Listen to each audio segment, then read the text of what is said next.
Gerald, send it to me. Gotcha. Right, 6 o'clock, we'll call the City Council special meeting for Thursday, August 13th, 2026 to order. We'll start with a roll call. Councilman Reynolds, Here. Councilman Thornton, Here. Councilman Morris, Here. Councilman Zepeda, Councilman King, Here. Mayor Pro Tem Porterfield, Here. Mayor Snyder's here. Next, we have public comment. We didn't receive any public comment. Is that correct? All right. The first item up is item 4.1, consideration and possible action on resolution number R-2026-164, calling and setting a public hearing on September 3rd, 2026 at 7 p.m. and September 10th, 2026 at 7 p.m. on the proposed tax rate for fiscal year 2026 to 2027 and determining the proposed tax rate to be included in the hearing notice, providing proper notice in meeting, and providing an effective date. Thank you, Mayor and Council. Alberta Barrett, Finance Director, for the record. So for tonight, you're not actually adopting the tax rate, but you're taking a record vote and you're setting the public hearings. So what we've proposed in the budget is a no new revenue budget, so it's a no new revenue tax rate.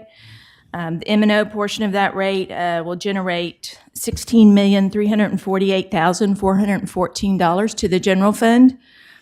The interest and sinking rate will generate $6,804,574 to pay your principal interest payments for a total rate of 0.397011, which is a total of $23,152,988.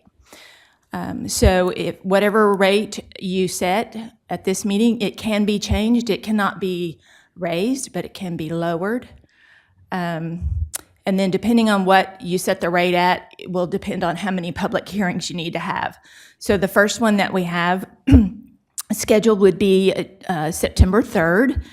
And that resolution is included in the packet. And we also included an alternate resolution that would call for 2 public hearings. So if it's over the no new revenue rate, then you'd have 2 public hearings, one on the 3rd and one on the 10th.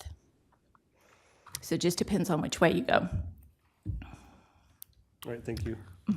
So what you need out of us is we need to pick a rate that not to exceed, opt it tonight, and then we can always go down, but you have to have some sort of rate in tonight to proceed. Right. And then you have to take a record vote. Okay. And what was that no new revenue rate? 39997? It's 0.397011.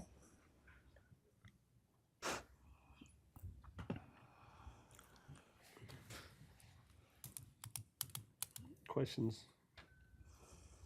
Rock and roll. Where our protocols are, we have to either ask questions, and we need to adjust this one day because we have to ask questions or make a motion and then discuss a motion. There's no questions. So I have a question. If we change the rate to 0.397012, how much money would that generate approximately? I don't need it down to the cents. So currently 1 cent would raise, I believe it's a little over about 580,000. So 0.01 would 80K. No, you're talking 0.0001. Right, but she You're said, talking less than 1 cent. So right. So, but I'm saying for 0.01 change, it would be 80K. No. Oh. She said 1 cent change was whatever, 580 or something like that. 580, so you got to divide that So, by, so do that by 1,000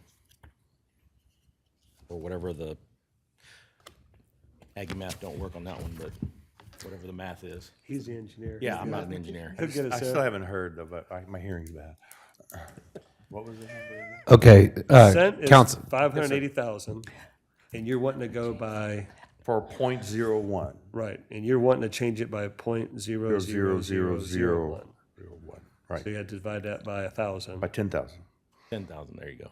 or 10,000. Is that right? 1,000, Yeah, so that's- 10,000. So that's 5 times 10 to the fifth minus. that, so $5? that's how many decimal points are you trying to move it? 1, 2, 3. He wants to do Six. 0.397012.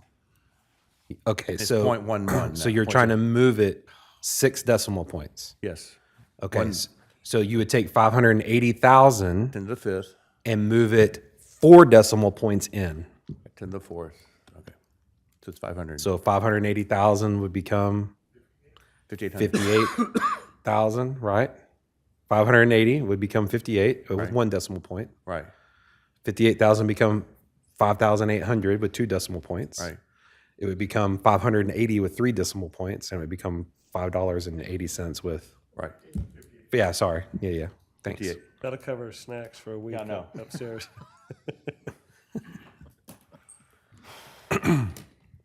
That said, Alberta, did you deliver to them the maximum rate that they could adopt without triggering a voter election?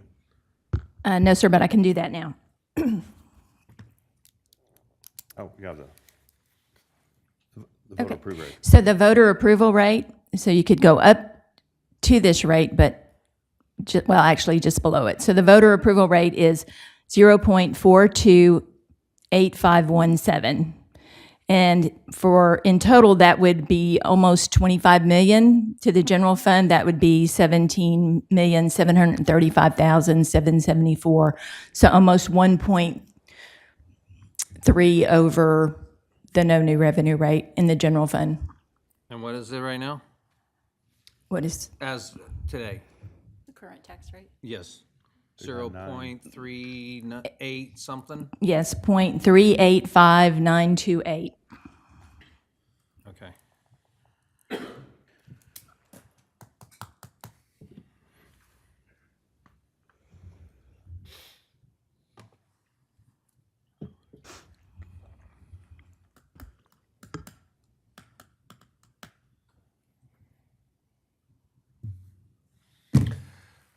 Questions, or we ready for action? Action. All right. I'll entertain a motion. Make a motion to approve the no new revenue rate at 0.397011, or do I need to specify that? Oh, you did. Do we have a second? Second. Motion by Councilmember Morris, second by Mayor Pro Tem Porterfield. Any discussion on this motion?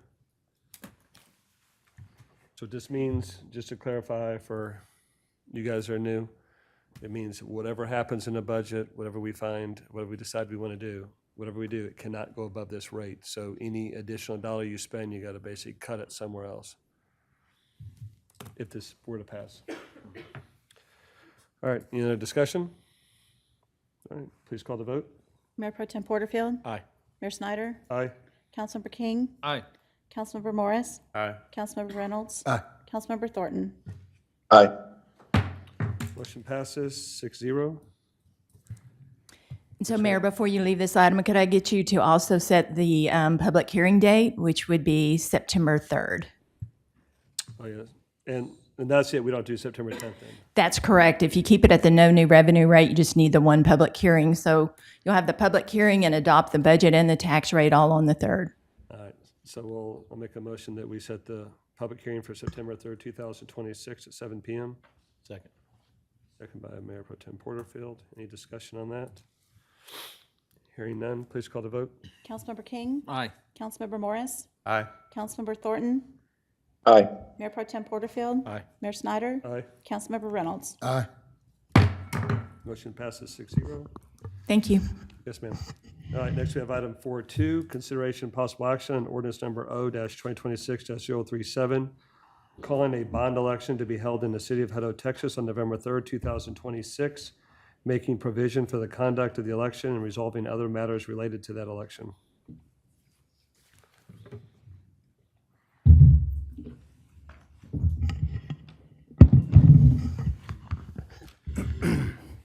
Good evening, Mayor and Council. David Amsler, Assistant City Manager for the record. Tonight, we are requesting the City Council call for a bond election for voters to determine if we should issue debt for the construction of a new Justice Center. I do have members from the design team at PBK, as well as our construction manager at risk, Core, here and available to answer questions. After their initial cost estimation and review, it did come in a little bit higher, which you have noticed in your packet, at about 47 million. Thankfully, we have identified a few different cost-saving measures that we can do internally, such as instead of using a full air chiller system for the HVAC system, using rooftop units, that does save money. Long-term, I think it's about year 15, the chiller system does start to outweigh on cost versus a rooftop unit. But if keeping the bond price down is the primary motivator, that is a cost saving that we can do, as well as your previous bond that we issued for 5 million. We still have 3.5 million left in that bond. So staff's recommendation for a price is right at 43.5 million, rather than the 47. All right. I'll wait till, we have other time to talk about some of the construction things, right? Yeah, there'll be time throughout the A actual. little concerned if we're going that kind of high tech to where we can plug a $3 million deal by changing out HVAC systems, where I don't know if we're ready for the high tech stuff. But all right, so if we call for 44 million, that's more than enough to what we have now, use what we need. And then what about, I think James is telling me that doesn't include the road.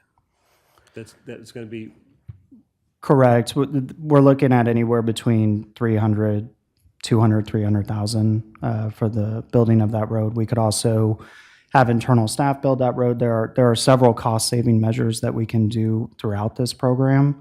But Team Core has essentially assured us through some of these cost-saving measures that 43.5, 44 million will be able to get the Justice Center that everyone has seen and designed thus far. and not to challenge you on 200,000 to 300,000 build a road, but we can't fix a pothole in the city for less than a couple hundred. But is that accurate for 200-300 for a road? I just want to make sure that he's answering the question that you're asking. The question that he's asking ACM Amsler is the building the road to connect Limmer all the way down to Mager. So the question I'm answering is to ensure that a driveway exists, and then allowing development to connect that road all the way to Mager as development occurs. So what is the cost estimate to build the road from Limmer to Mager so the PD can sally north and south? I do not have that cost offhand at this moment. Does the core team know what it is? Did y'all look at it? No, we haven't looked at that specifically. Okay. Can anybody guess how many linear feet that is? Yeah, I don't have to guess. I'll just look at the map. You know, Or as I said, is if we pass it, we build a police station, and we pass, now we have to pass on any revenue unless you bring it back up. But then we go through and have to build a road. We're going to figure out where to get the road money for that at.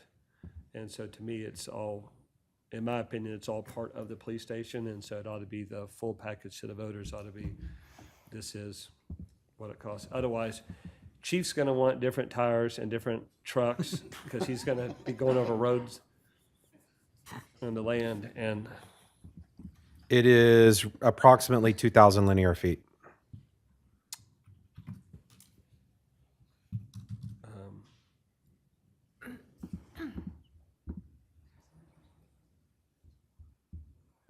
I see them doing math on their phone. So what do you?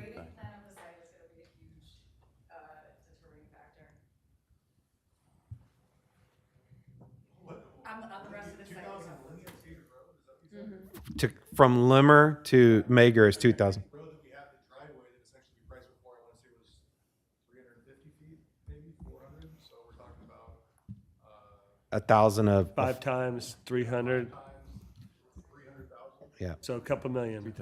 yeah. Sounds Single lane. So the what we price is a driveway, single lane to access police department, justice center. So now you double that with the width and then extend it 5 times. So So 4 million. I would say 4 million. All right, so 44 builds a police station, and they're going to have to drive around to get to where they got to go for an Correct. extra 4 million roughly. And if there's a cost overrun on that, we can obviously figure that out. But so then 48 million should get the police station. we can still value engineer, it sounds like some things, and then have a road that, all right. And so you guys need out of us a motion to adopt an ordinance with a dollar amount in it, right? Correct, and I would lean on Bart Fowler, our bond counsel, on the specific motion language, because there are specific steps we have to take. All right, has anybody got any other questions? Are we in discussion? We squeezed every penny out of it? Doesn't sound like it, because it sounds like we're putting in some kind of rooftop unit that is high-tech, because, 2 flagpoles. No, you misunderstood. The rooftop is cheaper than the chillers. I know, Oh, okay.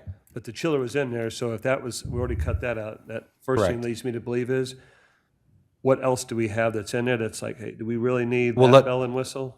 We could call Core up and have them answer what they've already cut out from their original proposal, Yeah, we got if you'd like to know. 2 I'm flag- okay, because we can always set it, and that doesn't mean we have to spend the money. We can always Correct. set it at 48 and then use 42 million, and no one's going to get upset we spent less. But you guys can have the I conversation. was reading to it earlier today. 2 flagpoles, $16,500 each. So I'm just saying, like, that's an expensive flagpole. Just thinking. I like them, the way he's thinking. All right. So Bart, do you want to tell us exactly how we got to word this? But it says 16,000, we got to find like 1.6 million. Yeah, I know. This will be brief, don't worry. The dirt work to the flagpole's $500,000. It's gonna be a nice station, chief. This is 100, I need to push a button. All right. Mayor and council, for the record, I'm Bart Fowler with McCall, Parkhurst, and Horton. We serve the city as bond counsel. The motion that would be needed would just be the motion to approve ordinance number 02026-037, plus setting the dollar amount in the motion. Whatever you determine that to be, just simple motion approving ordinance number 0-2026-037 with the dollar amount as part of your motion would be sufficient. Okay. You guys have action for this? I have a question. I'm just, because I don't understand the bond stuff. So if we approve the ordinance, we have to give the amount in the ordinance. So what's the positive or negative if we say we're going to set it at 44 or 48?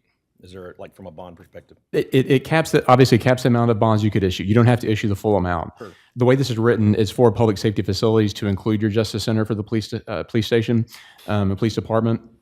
But if it comes in less for some reason, you have the ability to use any excess bond proceeds on other public safety facilities if there are any improvements or anything else it may be. As you work through the construction process, determine what you mentioned the rooftop units versus the other option. If there's excess money, you can work within that number to determine what you want to do. You can't exceed that number, obviously, but that would be setting the cap. And within that, you're not limited to specific construction items. It's just public safety facilities. It has to include this justice center. Cool. Thank you. Okay, and the question that I have is, what I'm hearing tonight is the factoring in of the road wasn't factored into this original project, or was this an afterthought? I think in talking to James, I think it works without the road. That's just not the best case scenario. Okay, because, for me, if we're going to vote on this thing, we need to capture everything. And that's why I told him, I said, look, I think the road, because we could do without, if there was no police station, we wouldn't need the road for a while. And so to me, we go ahead and we can still choose not to do the road, but at least the bonding capacity is there to where when we can tell the voters it could include public safety station, this, and the road, blah, blah, blah. And then as we go through, a couple months from now, we're like, hey, do we really need to do that? And then we decide not to, well then, like Bart said, to me, we don't spend that money, we don't issue it. Because this is gonna put to the voters, they have to decide in November. And then my guess is we will issue, by then, we start construction, we may be issuing debt like December, January. Right. Which gives us another 2 or 3 months to really dial in costs. Does that sound about right? Yes, sir. Yeah, I'm just looking at it from the standpoint, not only, as a council member, but also as a resident and a voter. I want to know what I'm, paying for. Yes, sir. no blind spots. Yes, sir. So that's kind of how I'm forward thinking of it, as a resident and a voter. Yeah, the original proposal was to get the bond issuance amount down to the level that council had basically signaled. So in doing so, the solution was, well, we can't build the road, but we can make a driveway into where the police officers need to park and all that other sort of stuff, and we can make it functionally work. So I just wanted to make sure that whenever y'all are voting tonight, that you're cognizant of that, and if you want to include the road, then it would exceed the amount that council had signaled that y'all wanted staff and core to target as the bonding amount. So, and that's basically why you have the option of 44 or 48. If you do, because we were told 42, so 48 would have blown 42 way beyond what I would have signed off on. 44 is as close as we could get it, and that's with using other dollars, right? So, but if you want to do the road, now's probably the time to do it. And I wanted to point out that it was not included in that dollar amount that was presented. Okay.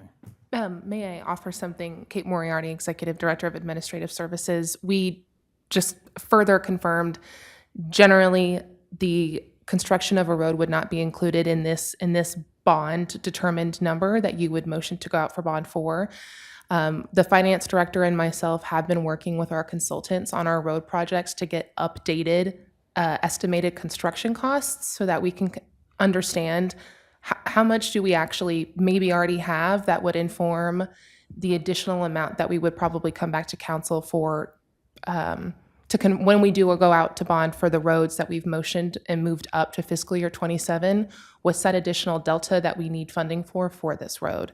So we are trying to get estimated, updated costs from our consultants to determine what that additional need is. Okay.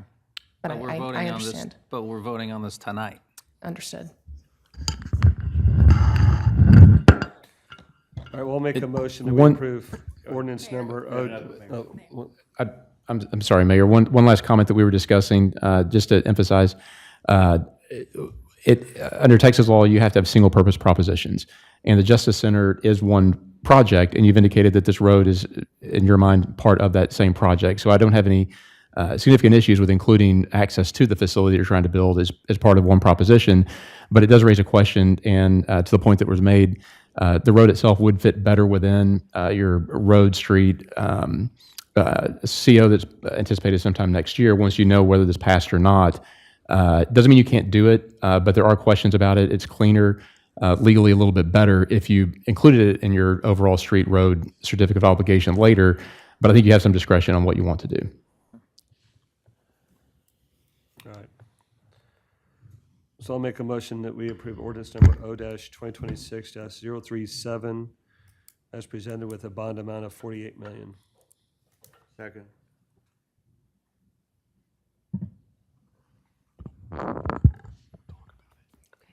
And my thought is, I do like it cleaner with the roads, but we can always fix that later to where, again, I don't see this as a way to spend the money. I just see it as a way to where, in case we end up not doing that, we still have everything we need to build a police station and it function properly. And Mayor, to your point, and this is not just your point, it's multiple council members have said this, this shows the taxpayer what the true cost of doing the full project is, because arguably without the road, it's not functioning at the level that it should be. So to me, this is another way of signaling, like, if you're going to do this, it's really going to cost all this. Even though we could do 44 here and 4 later, it's actually a $48 million project. Like, if we got to run wastewater to the site, I don't want that to come out of the utility fund. Correct. Although someone could probably say we could, it's like that's, the actual cost of this is going to be X. Correct. Yeah. All right, any discussion on the motion? Hearing none, please call the vote. Councilmember Morris? Aye. Councilmember Reynolds? Aye. Councilmember Thornton? Aye. Mayor Pro Tem Porterfield? Aye. Councilmember King? Aye. Mayor Snyder? Aye. Motion passes 6-0. If you guys could email us tomorrow, like what, just so we know before it hits, what that looks like as a updated cost to the taxpayer. Oh, absolutely. Because it'll come out tomorrow, I'm sure they'll have it figured out with their way. All right, next we have item 4.3, consideration possible action on ordinance number O-2026-038, amending the budget for fiscal year 2026 for various expenditures of the City of Hutto's General Fund, Capital Replacement Fund, and Utility Fund. Yes. Thank you, Mayor, Council. Alberta Barrett, Finance Director for the record. So here we're bringing an amendment before you tonight to do some one-time purchases for materials and equipment that various departments have stressed that they've needed. And what we're doing with those expenditures are offsetting with savings that we have throughout the general fund and utility fund for those expenditures, mainly the general fund. And those come from salary savings and tax savings on the salaries. So to the general fund, after the expenditures, we'll have a net increase to the fund balance of right about $40,000. The capital replacement fund, there's no effect. There's a transfer in and the expenditures equal the same amount. In the utility fund, we're adding $23,250 to the fund balance. So here, in both cases, we have a savings greater than the expenditures. Right, and the digital signboard, concrete mixer, will that come back before us, or is that going to be low enough to where we won't see that again? I don't should- think, go ahead, Alberto. Yes, it should be low enough that it would not require to come back for council, but it's below 50,000. Okay, so then what are we talking about? What is a digital signboard? It's what the, I mean, other than the name, I'm thinking it's a signboard is digital, right? But like, it's the text dot signs that you say road closed, detour here. It's those orange trailers that we haul out and drop off. right, how many do we have now? 4? 4? And this buys us one more? Yes. And we're using all 4 regularly? Yes. Okay. And then the concrete mixer, how much we spend on a concrete mixer? Like how much we It's good. spend on it, how much concrete we're gonna do, because if we're gonna pour like a pad somewhere, are we buying like a $40,000 concrete mixer to use like once or twice a year, or do we have like a whole plan of like concrete pouring? Normally I'd ask this when item came up, but if we're never gonna see it again, it's $180,000, right? It's about 38,000 for the concrete So I mixer. mean, for all these items, we're talking. It's 100, yeah, it's about 240,000 for everything in total. All right, so a $30,000 concrete mixer, what's the plan for how much concrete are we pouring, what's the plan, are we just buying it because we had salary savings?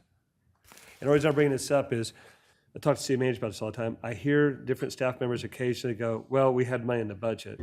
Every time we have money in the budget doesn't mean it has to get spent, and that always tells me, I was telling Mayor Pro Tem Porterfield, we missed some stuff, because there's like an awards case outside, which looks great, but that was money in the budget that I didn't know was in there, and so there's still these little trimmings all over the place that all of a sudden you get towards the end, it's like, hey, we got extra money, let's go buy some stuff, and part of me is like, hey, instead of buying stuff, let's go buy an armored car instead of maybe a concrete mixer, but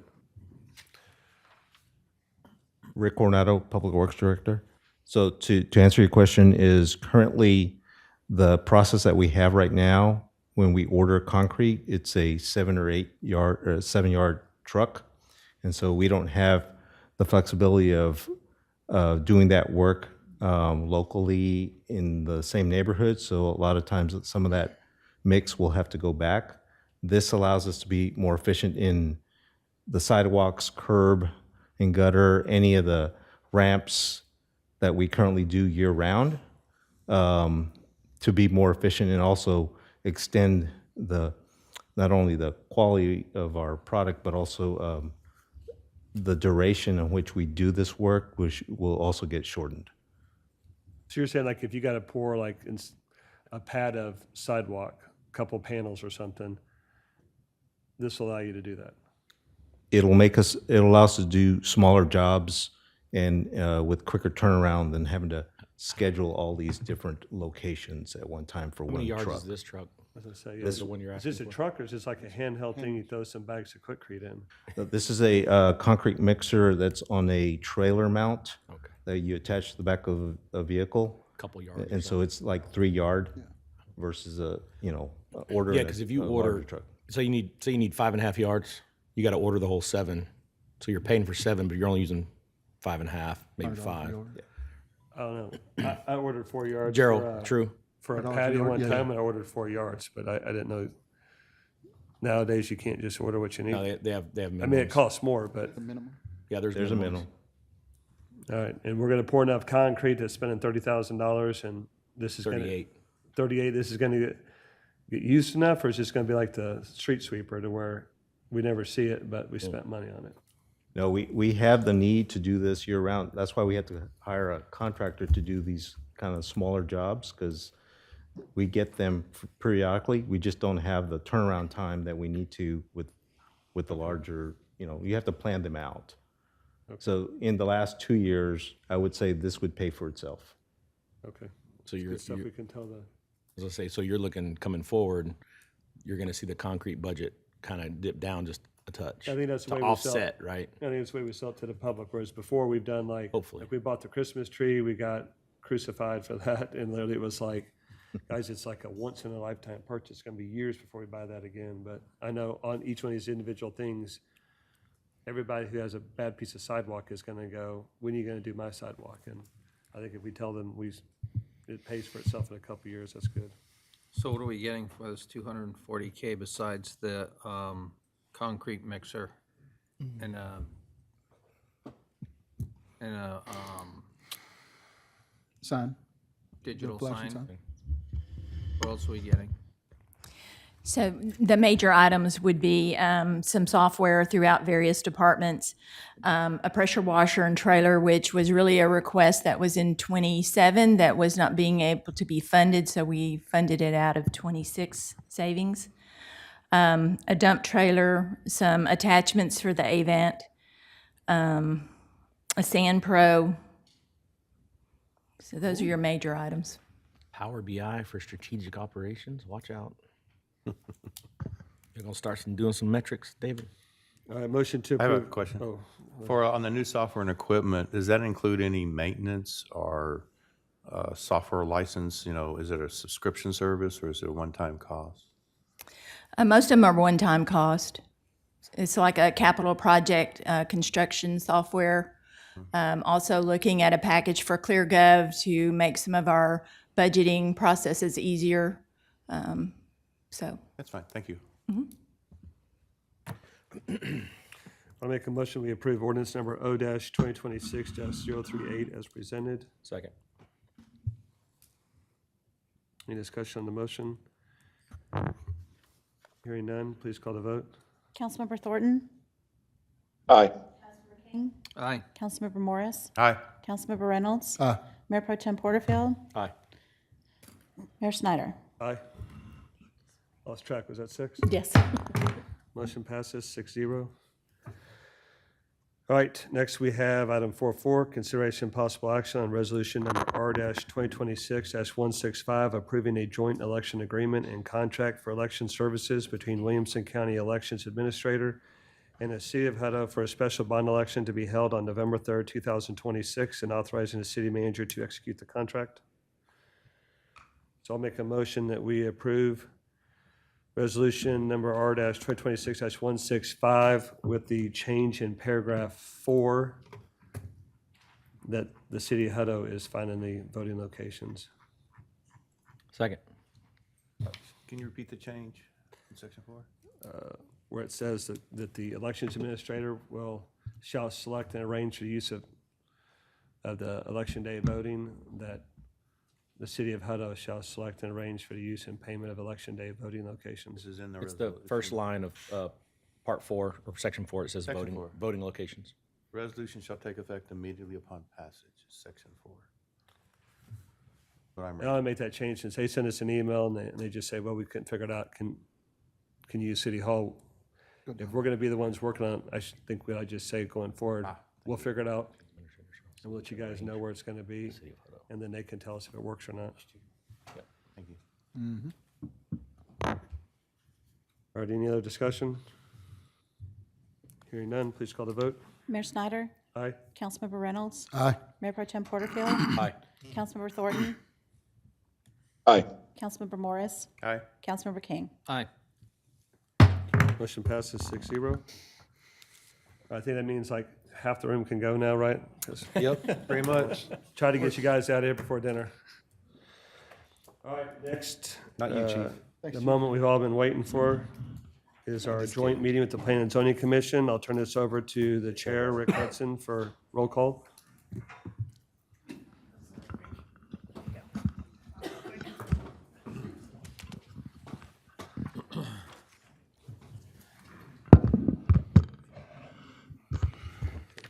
Check, check. All right. It is 6:36 PM, so I will call the joint meeting of the Planning and Zoning Commission for August 13th, 2026 to order. Roll call. We have Rick Hudson, I am here. Jose De La Cruz. Norman DeLay. Joel Dan. And Brandon De Leon.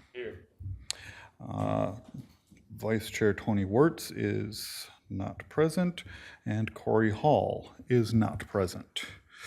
All right, from there we will move on to 4.5A, discussion and review of proposed amendments to the Unified Development Code.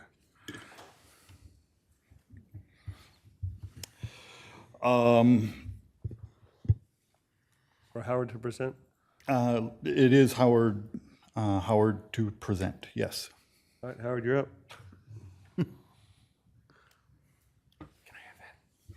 Yes.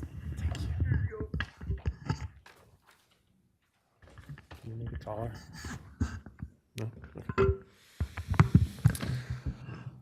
Hello, Mr. Mayor, Council. My name is Howard Kuntz. I'm the Director of Development Services for the record. I don't have a lengthy set of prepared remarks for this item. This has been a process, to my understanding, that started long before my tenure.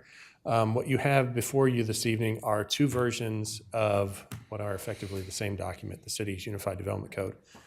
There is one version that is the product of the ad hoc committee that was formed of council persons who went through our 470 plus page UDC and suggested edits.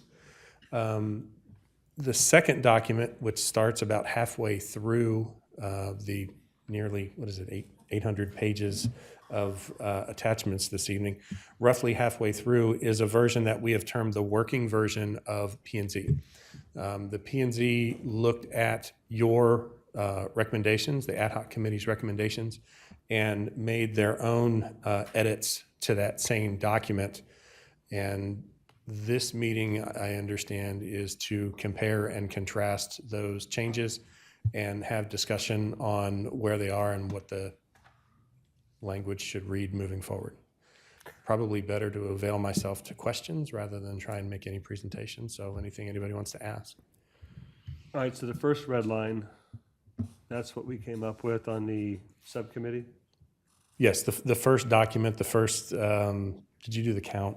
It's like the first 300 Page 80 to and 445 in the packet. Okay, so who made which red lines? Because there's like, And then there's, you don't know the page number. I'm seeing page 94. The second version starts, I have it on page 368. So I would say that the 68, first so- 364 or so pages, not counting the AIR at the beginning of the item, the 364 pages would be the document that I understood was the product of the ad hoc committee's edits. wait, that starts at 368? That starts on page 4, is Okay. the ad hoc The first- version. Yeah, because I'm looking at one that it has a comment that I had on there, Yeah. but then they've added a comment, I think, on top of that. Who made which red line? So you got red, you got green, looked like you got a pink. Something about the pink. You want to answer that? Because I don't know we about the had pink staff, either. we made changes, and then staff made changes. It was going back and forth, and I see the formatting changes, but I don't see where it actually, none of this tells us who made. Yeah, this is a PDF, and I don't believe that the track changes information that would be on the far right side if you've ever used a Word document with all the comments turned on. Yeah, it's gonna have a- I don't believe that made it to this version Right, so when it who was has saved this as a red line PDF. to where we, because when I red line at work, I could hover over it and it would tell me exactly who did it. So who has this red line to where we could say, Who did it? right, like is Yeah, it, because was like it on chat, Rector that did it? Was it Ashley that did it? Was it? I don't have that information. yeah, it's like I on don't- I page don't- 90, well, And when page you're 90, talking pages, those aren't the same pages in our packet. Right, on page 457, it says 2026 UDC working draft, and it says additions by Rick Hudson, addition by City Council in blue. I don't know if that's where you need to be. It was 457. That's the second one? The second version, yeah. all right, so Mike, I'm on page 94. That's right. Which And the is page 94 one chapter 2, is, land use standards. That's page 9. I see no comments, but I have, I think, stuff scratched out and then stuff scratched out in blue. Yes. So that's what I'm trying to figure out. Who's the, Yeah, you're looking at page 94 of 918. yes, correct. So like There's a red line, a blue red line, and a green red line. where's the green? And whoever has the actual red line can tell us who made what changes. Right. This whole process has been kind of confusing for me because like at work, when I be on 10 revisions of a document, we always send a revision and it's always marked and you can see it. And when we get the stuff back, it's like this. It's in a format that, I identified early on that it was not one single file that was being used and reused by all viewers. In the city's SharePoint, there are no less than probably 6 different folders of various and sundry changes through the years as this product has moved on, all with the cute annotation of final version, no actual final version, no for real final version. Some of them are annotated because the person who made the edits turned on track changes, so their name or their initials would be on there. Some of them are PDF documents because it was a scan of something that someone had printed, made hand comments, and then saved as a PDF. yeah, now that's ours. That is what we did. So what we did originally is we took, and tell me if I'm wrong, Rick, this was originally passed, like this here was passed by P and Z. And then As it came from the consultant, is that as it correct? came from the consultant. And so then we sat up here and I read some stuff and we're changing like the word neighborhood to hamlet and just to me, it appeared we're just making changes to make changes. And so I told the consultant, you kind of Austinize the code. And he said, no, we really didn't. And then some other people said, you kind of like Austinizing the code. And did anybody read it? And so then we voted not to accept it. And so then we went through and we literally read every single page and made comments on literally everything. And was like, we wanted to justify, we wanted staff to justify, I thought the time with P&Z was over, but we wanted to justify basically why basically every word is in this document, like what's the point of it? And then from there, we kept sent back going, well, here's a problem we've had here, and the reason we have this problem is because it's in the code. And so we weren't trying to, I've heard a term some people think we might be trying to loosen the standard, and what we're really trying to do is make, and you guys tell me on the committee if I get off on this, we had a couple things, and one was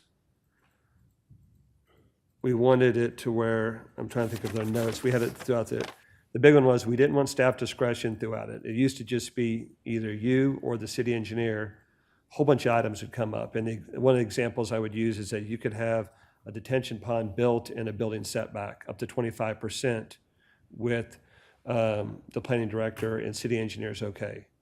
And I was like, well, here's what probably happens. Developer comes in, we're already saying we'll allow up to 25%, they start pushing 35 or 40%. Then staff is like, well, if you're gonna do 40%, you gotta go do this over there. Well, then the people start complaining 6 months later, they've been negotiating this thing, and they come back to us and they go, staff's making us do this over there, and they never tell us it's because they're trying to get the detention pond squeezed into a building setback. And I said, developers will always get by with what they can and they'll push the envelope. So if we just say, you can't do it anymore, they'll figure it out or they won't build there.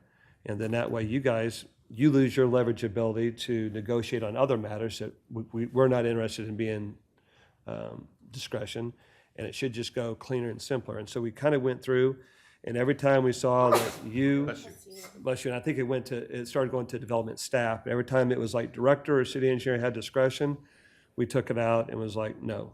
And I think a couple of times we kept it. We had that. And then we had things like, we took out like things that didn't even make sense to us, like we're regulating parking. And I don't know, have you been able to get those pictures up yet, Laura? So I took a couple examples. This is stuff, and every time I see James out, he hates seeing me in public because I'm like, there you go, James, that's a UDC issue. And so what I did is, I took a couple today. So one of them was we regulate motorcycle parking. And school district comes up every time asking for a variance, and our code requires them to build motorcycle parking. And you guys can imagine there's not a lot of high schoolers taking motorcycles, and it's all based on the formula. Did you move the file? And so what she's going to show you as I'm talking, we made Academy put motorcycle parking in, and most of you have never seen it because it's on the left facing the building. It's on the left side, tucked up on the side. There's like 4 spots. And they got these nice signs that say motorcycle parking. And when you look at it, it's like a joke. So that's it on the side. You can kind of see where the store is. So no one even knows that's there. If you're driving a motorcycle, unless we tell you it's there, that's where it's at. And they're not going to put that in their prime spot. And then if she'll go to the next picture, these are all the things, and I didn't give you every single thing we talked about, but kind of some big ones to drive home a point. And so here's what the code, that's what you got to do per code.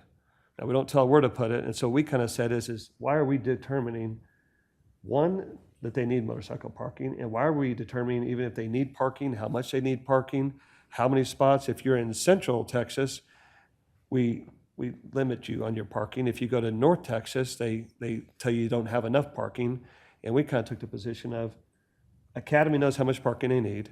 And if we think it's underparked, well, then they'll fail and something else will come in. But we're determining all this. And that's why Lowe's has car shows in their parking lot, because we made them build it that big. But it's so damn big that then they had to spend extra money on detention ponds and all that. And then they have car shows. And then this picture's also kind of ironic because this goes to our street. Our tree code. And so we make everybody plant, I think the proper term is canopy trees. A canopy tree at maturity is 80 to 110 feet. If you take the ones that grow in this area, the live oaks and based on the Texas A&M, 80 to 110 feet in diameter. Well, our code says you have to put 2 canopy trees in for every 50 feet plus an ornamental tree in between. So right out of the gate, you've got every 50 feet, you've got 2 100-foot wide canopy trees at growth. And so we talked about, why are we making people plant trees? We think it's because we want a canopy and to lower the heat of the city and for aesthetic reasons. And if we're right on that assumption, we're telling people plant all these damn trees, but they're never going to grow to the maturity because we're going to have to cut down half of them or more because they're not healthy, because you've got live oaks planted, Too crowded. what is that, 6 inches from the building? And so I've got a live oak in my front yard. It's been there for 9 years. I've already had to trim it off my house. And so our code keeps telling people to do things, and all the developer wants to do is get in and get the hell out of Hutto. And so, and it's not just Hutto, it's a Central Texas issue. And so we're like, okay, so how do we get the tree canopy, but not have them do stupid stuff to where we're coming back and going, why does that tree look all odd and deformed? Oh, because it was literally, after 2 years, it was growing on top of the building. So I think we made a change, like 1 canopy tree every 50 feet with an ornamental tree. And try to just, and I think that's probably still too much, but, and if you open up a couple other pictures, Laura, you'll see like right across the street from the data center, or whatever it is, the industrial buildings, that's another one. So that's a little island. We have 2 canopy trees in that island, and arguably probably 1 to be big. And then I don't even know if you want a live oak in the middle of a parking lot, because, I mean, you see those branches when they come down, it's going to kill somebody. So I don't know if that's the right tree to put there, but what these guys are doing is planting whatever it takes to get their permit as fast as it is. And so this is today, and everybody's got to trim this back. But then I think the way the code works, they always have to have 3 trees there, right, going forward? And so at some point, they're gonna have to come in, if our codes people are following the law, and we're doing what we're supposed to be doing, they're gonna have to come in for a variance at some point and go, hey, can I please cut down a tree? Because these things are like growing into each other. And then you got the data center or the industrial across the street. Those guys that's with the variance. We gave them a variance on trees. They had so many trees they had to plant there. They said there's not enough dirt to plant all the trees. And they're literally planted like just feet apart from each other. So little things like that, we went through the entire code and was like, why do we care what the facade of a house looks like? We're not in the home building business. We now have Gerald, but we're like, you know what? I used to be able to say none of us have ever built a house and sold it. Now we have someone that has. But prior to this meeting, and welcome your input, we were like, we've never built a home. So we're telling home builders how they have to build their homes, what they got to look like. We don't know the market. And really, as long as it looks aesthetically pleasing from the street, then if the neighborhood looks like crap on the inside, I just would imagine that the home builder knows what's right. And if you drive by a Limmer, it looks like government housing on the back. They all look the same, but the facades all look different. So, I mean, it's like we kind of felt like we do so much in code that then we look back and we go, we don't ever like what it looks like, but we're the ones that made it look that way because the developer is having to navigate through this. The last thing I'll say that we said is everybody, not everybody, but you know what I'm saying. Most of the people we hear say, we miss small town Hutto. And we start saying, what is a small town? If you drive through rural Texas and you see small towns, what do you actually see? A lot of times you see like the stereotypical, prototypical like Whataburger, right? It's got the peak, it's bright orange roof, you got the Dairy Queen, you got the Arby's with the giant sign, you got all these things, that's small town. And then you get to like other bigger cities in our area, and what do they all look like? Everything looks the same. Every house is the same, every industrial building is the same, everything's the same. And so what's the difference? Well, the bigger cities have the code that requires all this. And so the developer, they just want to build their building. And so the code is what's making everything be the same. And so we kind of took the stance of, you know what? If Whataburger wants to build their prototypical building, I mean, they're $1 billion company. They know what's right. So let's just let them do that. That's not to say we don't want landscaping, we don't want all this other stuff, but we don't want to tell Whataburger what their color scheme has to be, how they got to do everything, that their signs aren't backlit a certain way. And so we just thought, is it really that important? And so when you guys went through there, that was kind of our meaning. When you see the changes we made, it wasn't to like all of a sudden be anarchy necessarily. But am I missing anything that we came up with? I think that's one of them. Jim? Oh, you said one of them. Well, yeah, you mentioned the basically whose responsibility it was, like with the staff deal. Golly, you were talking and I was thinking about them. Well, like there's a lot of handoffs to a specific person as opposed to a group, and I think legal also made some suggestions on it's a department, the interim department or designated department in the general role. There were also a lot of things that were the table and the pictures were absolutely opposite. Like one of them was saying a drive-through had to be away from the main road, yet the picture of the approved way was the driveway was on the side of the main road. The exhibit showed the opposite of that. I mean, just so there's a lot of this is kind of just, I don't want to say ticky-tack, but it's like there was just an inconsistency. It's not so much what was right or wrong, but that wherever it says it needs to be correct in all locations.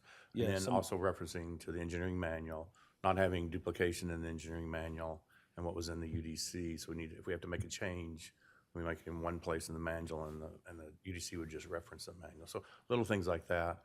Yeah, we did that for like we go back to the trees. Instead of saying these trees, we said whatever was recommended by the Texas A&M Agricultural, whatever for Texas.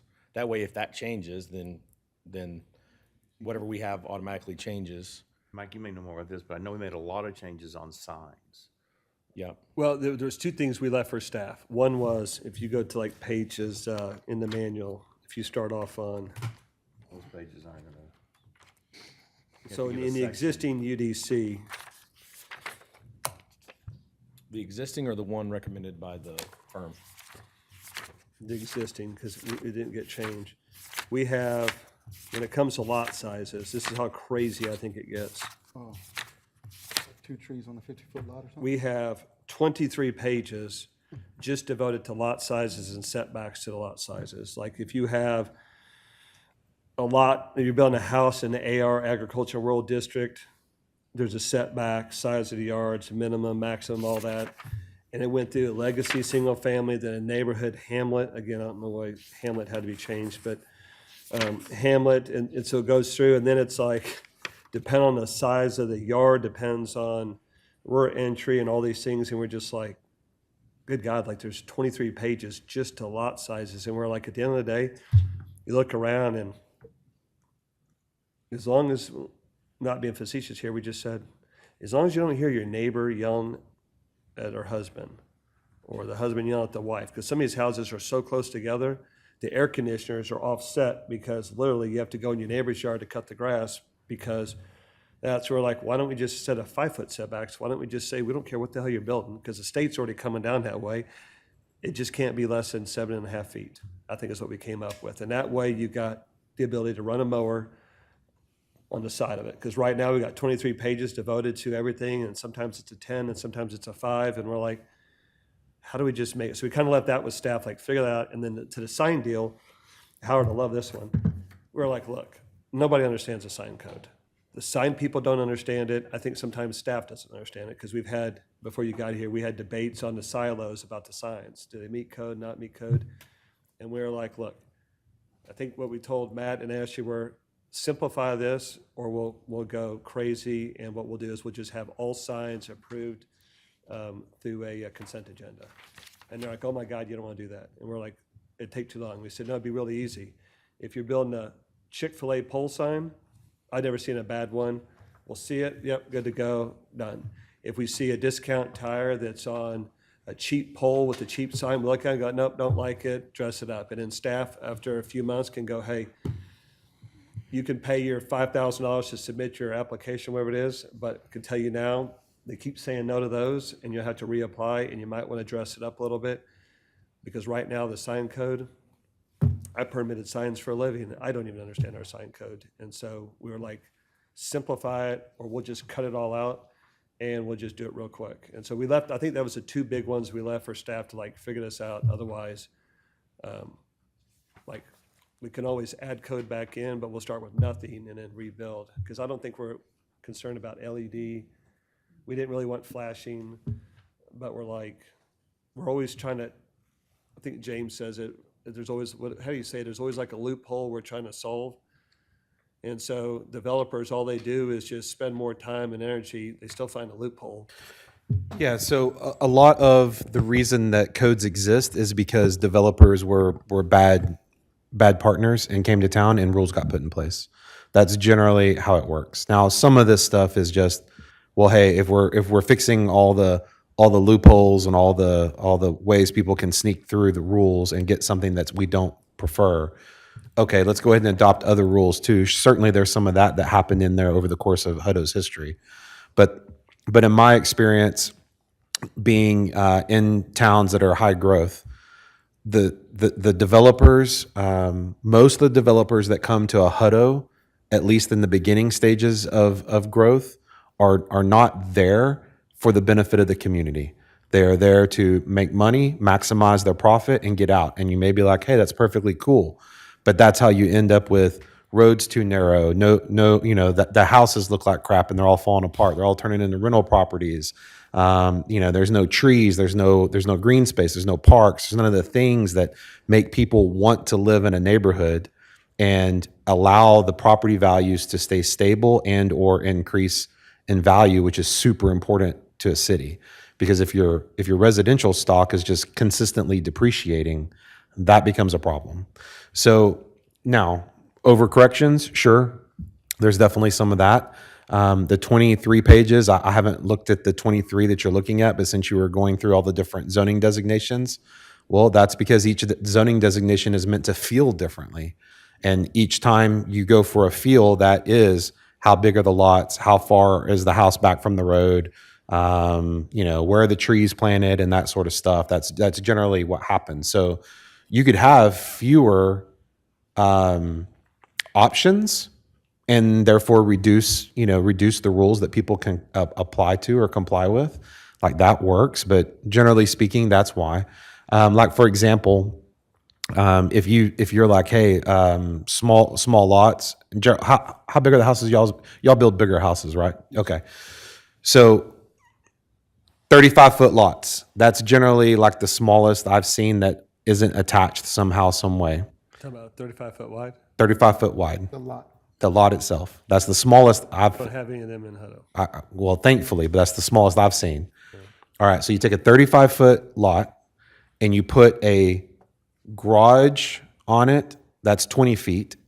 So you've got 15 feet left, and then you got a entry door that's 5 feet. So you've got 10 feet left. 5 feet on either side of the house, there's your house. And that's what every house will look like in Hutto is a garage front and a door. Unless you did rear entry. Well, yes, and that's where the rear entry comes in to force that look to be on the side where people aren't necessarily seeing the house. So the front of the house then has no garage, no driveway, and it ends up with like a front porch or something that looks more quaint. That's the sort of stuff that happens with the way that you develop your codes. Because you can say, well, we don't control this, and then you get this product and you're like, oops. But now that product's built, there's no going back at that point in time. It's on the ground. And you could say, well, okay, so we're okay with that neighborhood just depreciating in value because that's what will happen. Or you have the code set up to where, yeah, you can have a small little lot, but if you do that, you got to have an alley and a rear entry so that way the front of the house continues to look like the front of a house, and then the properties hold their value. That's generally like the stuff, and that's why and Mayor, I know you know this, and this is why it's so frustrating, is because it's not just 2 or 3 levers. It's like, I don't know, 500 levers that you can pull up and down all these things, and that's what makes the process complicated. Takes a long time, and frustrates the developers trying to figure out how they're going to get everything to fit. So, But see, I think that's where James and I think you're there, but I don't know about Jim. I think that's where our biggest difference is. sure. Is that's government telling you how the house looks and what we think is right, and you're assuming values go down. But some of the most sought-after homes are the ones that were built 60 years ago that no one builds today. The ones that don't have the garage, the one that has it set up a certain way. And so, to me, the state is, now it's over 100, I think it's over 100,000 people. They're ripping all the regulations away, which tells me in 2 years, we don't have any regulations either. And so at some point in time, we have to come to the realization that the home builder knows what the market is. Now, we may look at that and go, that's an odd looking house. Like I drive down to the airport and Austin has this odd looking, looks like it's from a foreign country development. I think it's on the west side of the road. It's all filled up. There's cars everywhere. Now, I wouldn't buy that house. I think that's odd. But there's people from all across the world living here, and something tells me that if you build a house, it's literally just a garage door. And I don't even know why we have houses with garages. Because quite honestly, there's a lot of people who don't park in the damn garage because it's so small you can't even park an Explorer. Right. They just store stuff. So, but why do they have garages? Because the government told them you have to have a garage because at some point in time, we implemented that. And we even went as far to say, should we be requiring trees in yards? Not because we don't want a tree in a yard, but because we don't think anybody will buy a house without a tree in the yard, but it's really not up to us, it's up to the market. And then when most people's trees die, they don't replace them anyway. And so it's like, is this as important to us?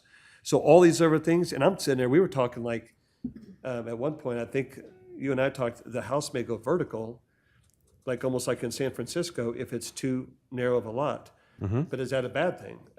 There may be a market for that, but because we don't allow that, Oh, we definitely do allow it, but yeah. So we don't allow 30-foot lots right now. you would have 0 lot lines, so you'd be able to do 0 lot line I think product. the minimum we can have is a 40-foot lot in the city. We have 0 lot lines, don't we, Howard? Yeah, we have. 0 lots, but if you, What's the minimum width on a 0 lot line? Yeah. Well, anyway, so generally speaking, I am minded toward open and free market until open and free market fails. And open and free market fails whenever you don't have restrictions in place on what things look like, particularly in neighborhoods. because you end up getting the types of developers that are predatory, that come here to strip as much value out of this community as they possibly can and flee. And then we're left with all of the ills. We're left with the crime. We're left with the lower property values. We're left with the things looking bad and all that other sort of stuff. We're as a community. I'm looping myself in, but the community is left with the consequences of that. So that's why I do think you can make rules simpler, leaner, thinner, more streamlined. But in this particular case, I vehemently would oppose the notion that no controls whatsoever for residential specifically is a very, very bad idea. The market doesn't reward that. It actually punishes the community for that. Which we didn't propose that. No, I know. But you're just talking about philosophies, right? So Yeah, now we did take a vote on council, which there's some new council members, so we can always change it. We did take we said we don't want trees between sidewalk and streets. We took out, so we wanted out of the code the ability to build rear entry. What do you call it? Alleyway houses. We took it out of code to where there's still the option, I think is what we said. You could get it in, but you'd have to do it through a PUD. And I forget what the other one was. There was one other one we took. Some debates that staff was very much against. And so we took the vote and said, settle it. And so I think that was two, there was three that night, but that was two of them. yeah, I mean, I specifically remember the alleyways because I think that that's a mistake. So I remember that one, but I don't remember what the other ones were. The tree between the sidewalk and the street. Yeah, I mean, arguably there's valid reason for having the tree, but it also does cause issues. And you were right earlier. I really like the way you articulated. A lot of the reason that the tree canopy is there is to cool and to hold moisture. So the trees being in the strip overlay the street, which is a big help in the heat index and everything else that you're generating by having, asphalt exposed to the sun.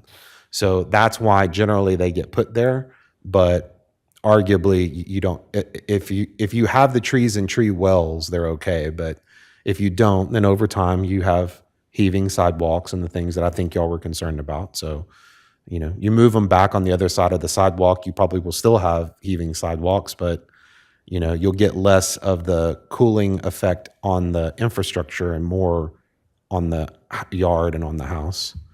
So Another one was the, I forget what they're called, the not privacy fence, but for lack of a better word, privacy fence between like industrial and residential. The heights, I think there was something there that we looked at. We bumped that up to 8. I think it was. yeah, I think that's fine. I think it's a wind load issue once you get over 8 feet.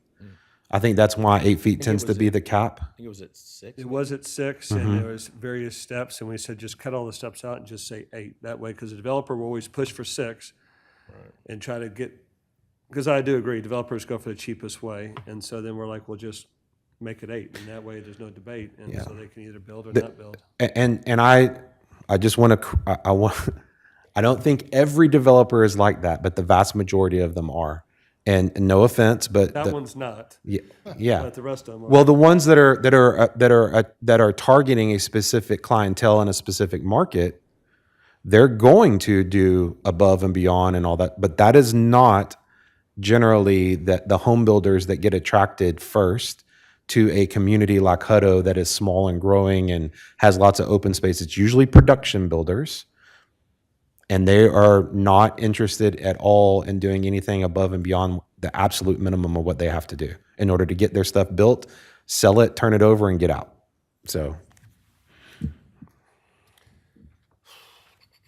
that said, I was looking at, y'all were asking about the first one with the red lines.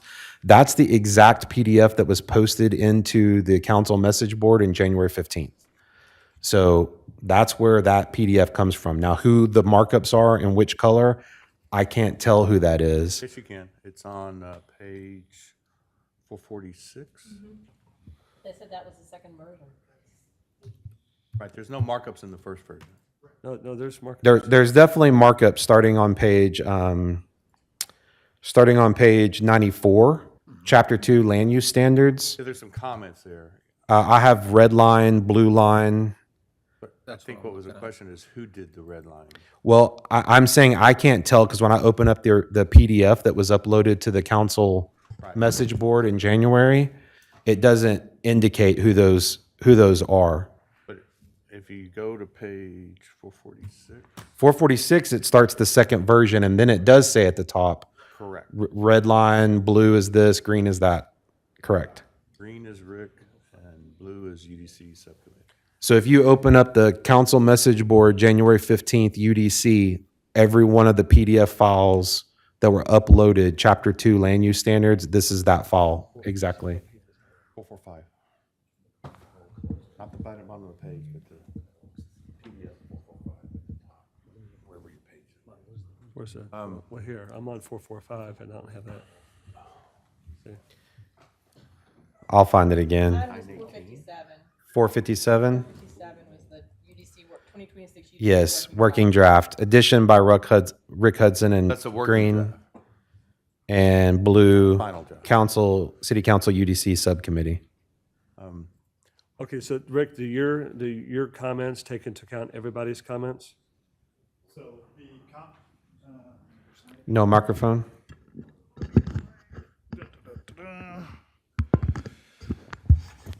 Okay, so the 2026 UDC working draft is what I put together from what I received from the UDC subcommittee.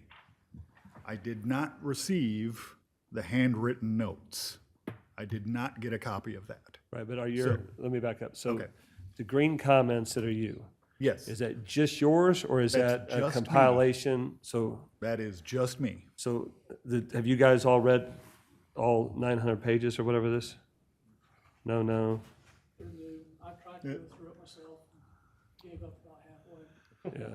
So I went through and there was a, I don't know if this is the link, but I did make red lines, in comments, but I don't know. And that was provided at the work session that we did 2 months ago? Yeah. Yeah. Okay, because here's what some of the things we don't want to do, I think we don't want to do. Like some of your comments are, this is based on the Hutto SOAR 2040. Right. We tried taking out things so the minute we change that plan, now we have to update the UDC. And so we started taking out all those little call-outs to be able to say, like, instead of going like he said with the tree, instead of putting the trees, every time a tree changes in 5 years, then we got to update it. So we said is whatever the Texas A&M says. So some things like that we took out in an effort to. And I don't disagree with, like, refer to Texas A&M tree guide, the agricultural guide for the small plants, for the ornamental trees. I don't disagree with any of that. What I was getting at when I went through this is I'm operating off of what I'm given. And I did not get the wants of the UDC subcommittee. I didn't receive them. So I was doing best guess. What I received were 8 PDFs that did not have comments, did not have read anywhere, and did not have any strike-throughs or anything like that. So I was operating on best guess. And I spent 60 hours compiling that and putting it into a Word document that everybody can look at. Everybody can look at. And if someone wants to say, all right, we're going to go forward and we're going to make changes and we're going to make comments, then somebody takes charge and says, we're turning on comments, have at it. James, that's pretty, if what he's saying is true, that is like beyond frustrating for me because I spent I don't know how many Saturdays writing it up, and then we wrote it up and handed out the PDFs of markups. Then we went in and Well, those were and shared. actually made the red lines and sent them. And then and we're supposed to be working together here, and then if P&Z just gets like some blank, just here's the UDC code, and it doesn't say what we've been doing. It was shared on October 1st, 2025. There was a SharePoint file 2025100001 space UDC that I still have as a directory on my city file, But was it OneDrive. shared with Rick and the P and Z? It was sent from Matt Rector to Mike Snyder, James Ert, and Matt Wojnowski. Because, October see what I'm 1st. saying? If they didn't but get if- it, if they didn't go then to we P&Z. basically wasted 8 months here, just, And all those. I'm about have to the say red words I lines, shouldn't say in and there's public. there's like 8 or 9 different files that they're Eight portioned fi- up, so it's not one giant file. Yeah, 8 By files. each chapter. 8 files, not one chapter per, there were a couple. And it's what, One is 5 to 7, one is 8 to 9. and I don't have all the chapters, but we didn't do anything to chapter 1, and 8 and 9 is very little. But these handwritten notes were given to city staff, and that's what Matt and them put into these files and was shared to us by this SharePoint directory on October 1st, 2/25. 'Cause we And met there's right nothing at- changed in that in any of these documents. yeah, And we met right after we that. We did not get that. See, that's so disappointing because after we got that, we met with them, we met with staff, and then we went through and we had one more meeting. We went through the whole damn thing on a Saturday and Sunday, and we made live changes. And then that was like, okay, and then we were like, okay, we're done. And we're ready to pass it. And that's why I got to a point a couple weeks ago, I'm like, look, I'll pass the damn thing with a red line in it, because at this point, we're losing credibility with developers, because we were telling them last year, hey, we're almost done.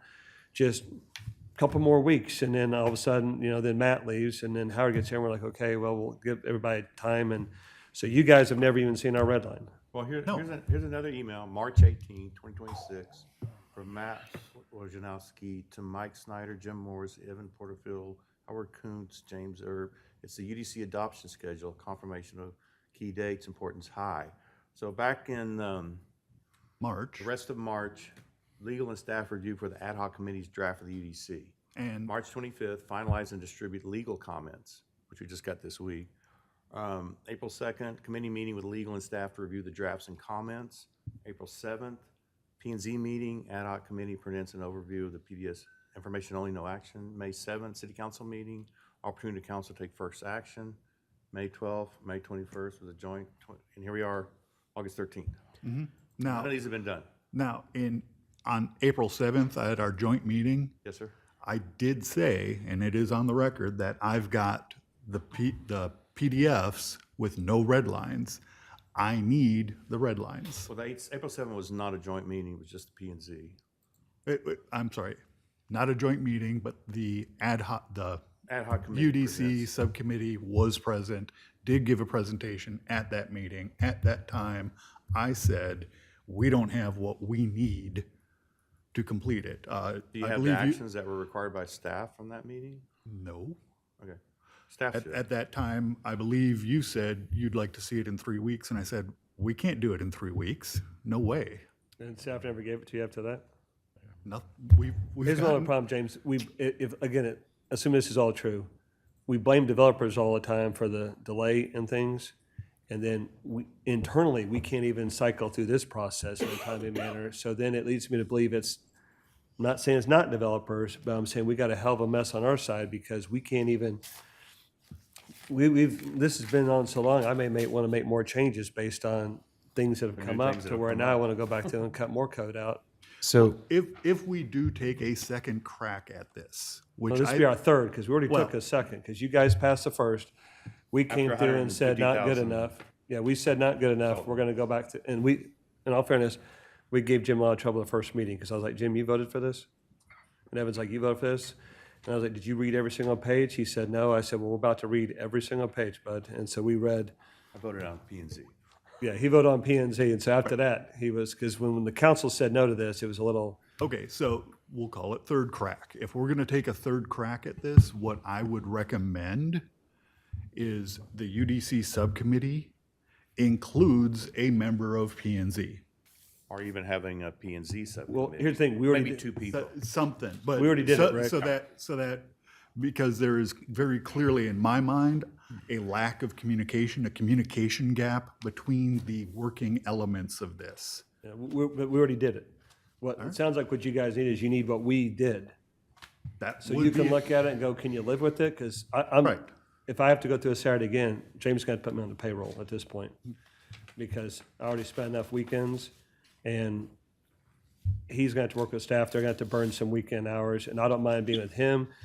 you guys want to go, and we have a bunch of staff members sitting in here Saturday and Sunday and chew through till midnight because, We have about 100 man-hours on that side. yeah, I would have read through that bad boy once. I've got 60 myself. I know. And he knows the more I go through, the more frustrated I get, the more I just want to cut. Because the thing I say now is like, if we can't figure out code, we'll just cut that section out. Because if it's too complicated for us to figure it out, then it sure as hell got to be complicated for the developers. And part of the reason I think we get bad products is they get so frustrated.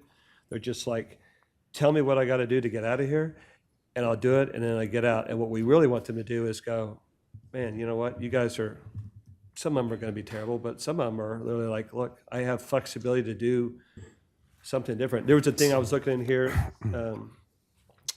It's not that you have to write this down, but if you get to section 303, 10.303.7, internal pedestrian circulation, we start telling people, like we have any business doing this, we start telling people Test. where their path of travel's got to be, how they're going to get there, mute doesn't how you walk to the parking spot, and I'm just like, it's so complicated. And then sometimes you get something that's built, when it's done, you're like, well, who the hell did that? And you're like, that was code that did that. Touch here and it would- And it's a difference between building it, but then right past that, you start getting into 10.303.8 is signature elements. And I know, just give me a second. I'm trying to get a moment to speak. vehicular entrances, primary vehicular entrances to businesses, office, industrial parks, shopping, and commercial centers on sites at least 10 acres shall include one or more signature elements.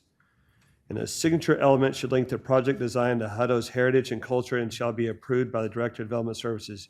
Examples of signature elements include, this is where it gets funny. So it's got to be part of our heritage and culture. So you got a picture in our deal, they got a picture of the greetings from Hutto on the side of the building that, for whatever reason, those guys painted over that. So I don't know why they did that.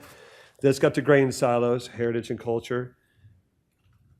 And then it's got a hippo for the library hippo. So we're assuming that means you just got to put a concrete hippo and call that a day.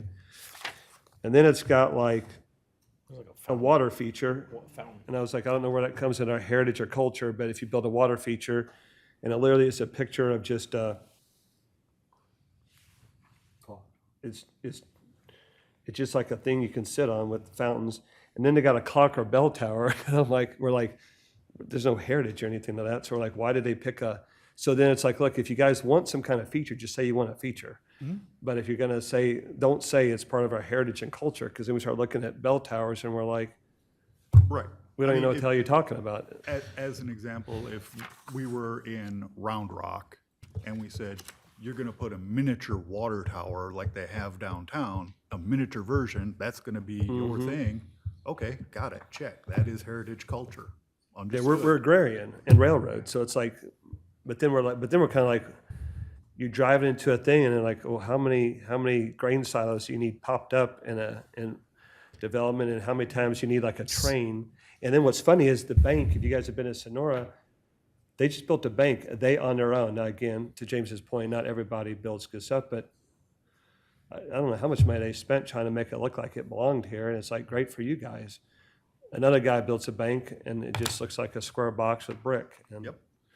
They both serve the same purpose, I don't know, but you said you were gonna say something, James? Yes, so, Because you see, we're gonna drag this out till. yeah, 4 you a.m. sure are. That's all We're right. Start going line by line here in a minute. Well, honestly, I don't care if that's what y'all want to do. I'm happy to get it done and get it off our plate. But I do want to circle back around to the understanding that the files were not shared. Okay, so here's the way that I recall, but I can't confirm, but here's what I recall.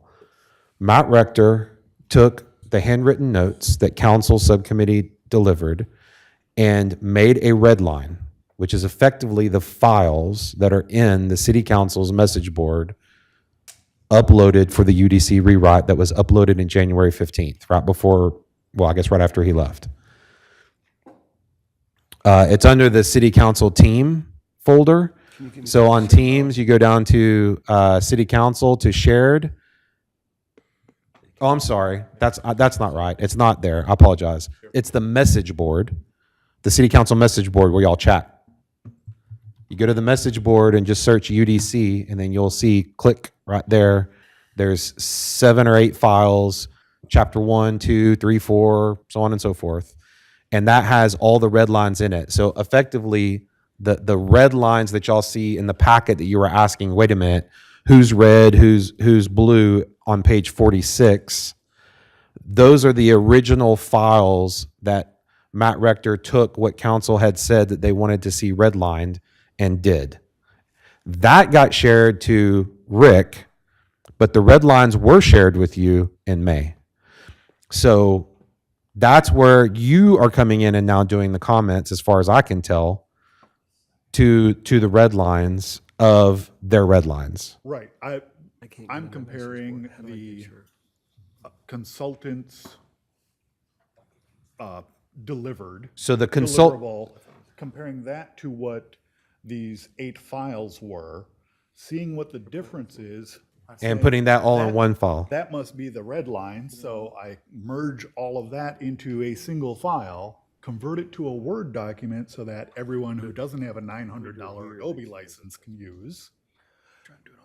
Distribute that out and say, here's what I think these red lines should read, but here are the red lines. So we've got effectively, y'all's work the got blue council yeah.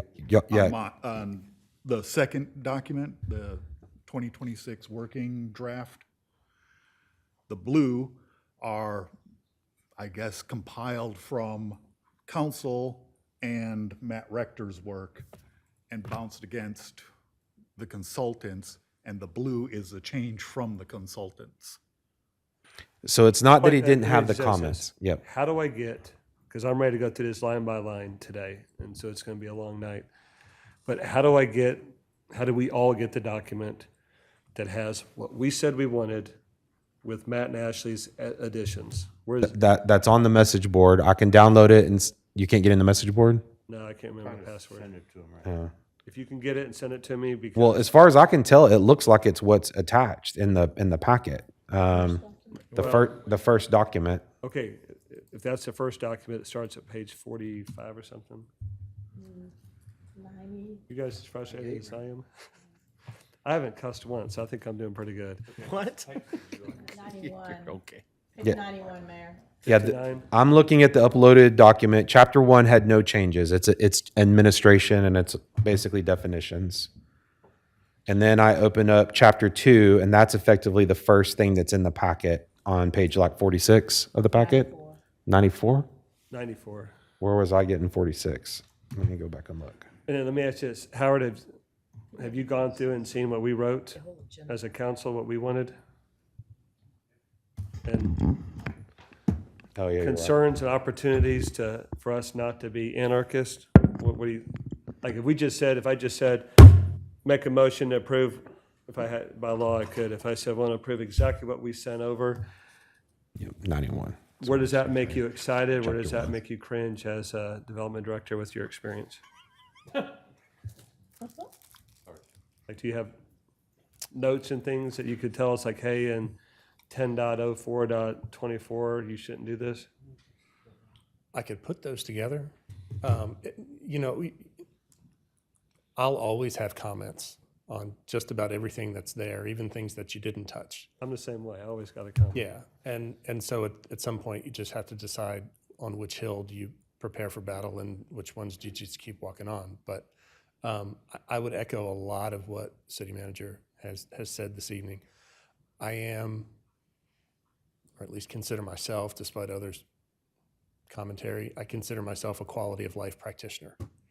And I have seen that in the capitalist system that we have, the least amount of investment and the most amount of margin and revenue is the goal, 100% the goal. I saw some things that I thought detracted from the quality of life in Hutto, because the people that I keep in mind when I make decisions are primarily the people that aren't present, that aren't there to speak up for themselves, and most of that is the residents and the voters here. So I look for quality of life initiatives. I've worked in the green industry since late last century. So the talk I hear about trees and landscaping, I agree that it's not a perfect system that we have here. Just had that discussion with a meeting today with another industrial builder who's concerned about being able to fit all the plants on his site, and I share those feelings. I echo that. I have comments about all sorts of things, but above and beyond, I want those affectations of quality. I want the things that create nice and usable senses of place. You know, when you talk about moving trees away from the curb and sidewalk, which some people refer to as a tree lawn, some people call it a beauty strip. But the thing about that is, and city manager alluded to it, that it does shade the pavement and it does shade the sidewalk, and that does go a long way towards the longevity of both those two pieces of infrastructure. But another thing that it does is it creates a visual barrier between the pedestrian space and the automobile space.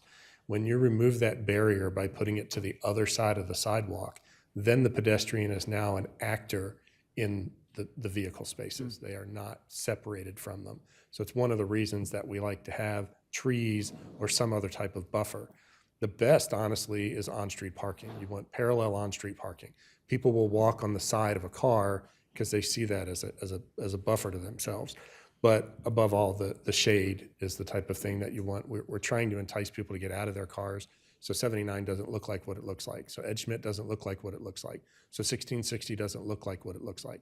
If we can remove even 10% of those trips by putting somebody on a bicycle or having them walk rather than jumping into their car because there's no pedestrian facility. The chair of ZBA at our last meeting asked how he could go about getting the sidewalks between Limmer and 79 on 1660 completed on both sides. And not even for himself. He said he saw some people who use wheelchairs who are not able to make that trip. I'm gonna guess, I hate to say obviously, but they're not driving automobiles and their mobility is a wheelchair and they have to get into the traffic lane. They're on southbound 1660 for at least a block So or do you more. have, so you have concerns. At what point do you plan on sharing those with the council, since we've been? I expected that it was gonna be, well, my plan was to go. Your comments you got, because I'm ready to, I don't know. City Attorney, if we wanted to, can we pass this tonight, or what, how soon can we pass this? September 17th. It's not on the agenda for adoption tonight. September 17th. I mean, I didn't think we could tell you, but what I'm getting at is, when do we get your comments? Because like, we're all waiting, So and I'm I- thinking, if you got a concern, Up March through or April or May or. July the 14th was our second of two special called meetings of the P and Z. I had one with them in, was it June and another in July, or May and another in July? Either way, I think they were charged with it in May, and we had two, and I wanted to walk them through it. And then my expectation was to take one chapter to P and Z, and then take that to mayor and council. And then the next month, do another chapter, and the next month, do another chapter. Yeah, I'm not Rather in- than trying to I'm not take in down that. 400 pages in one night, I thought that we could do 40 pages in 10 nights because it leads to more opportunity for discussion on each item. And some would go really quickly, like the administrative sections may go quickly. Others would take. Sorry, let me interrupt you, but when do, not that I don't care about their comments and your guys' discussion, but when do we get what, you're the guy with the experience, when do we get your comments? Because like James, we say, hey, we had a document, we said after Saturday, need your comments, he had them on Monday. Granted, that's a 5-page document, this is 500, but I'll be honest, I don't have time or the patience to go through and spend another 10 months on something, because you've been here 8 months, and to me, this should have been banged out. This schedule that we got in April, we should have been clicking and doing all that. We do that now, a chapter a month.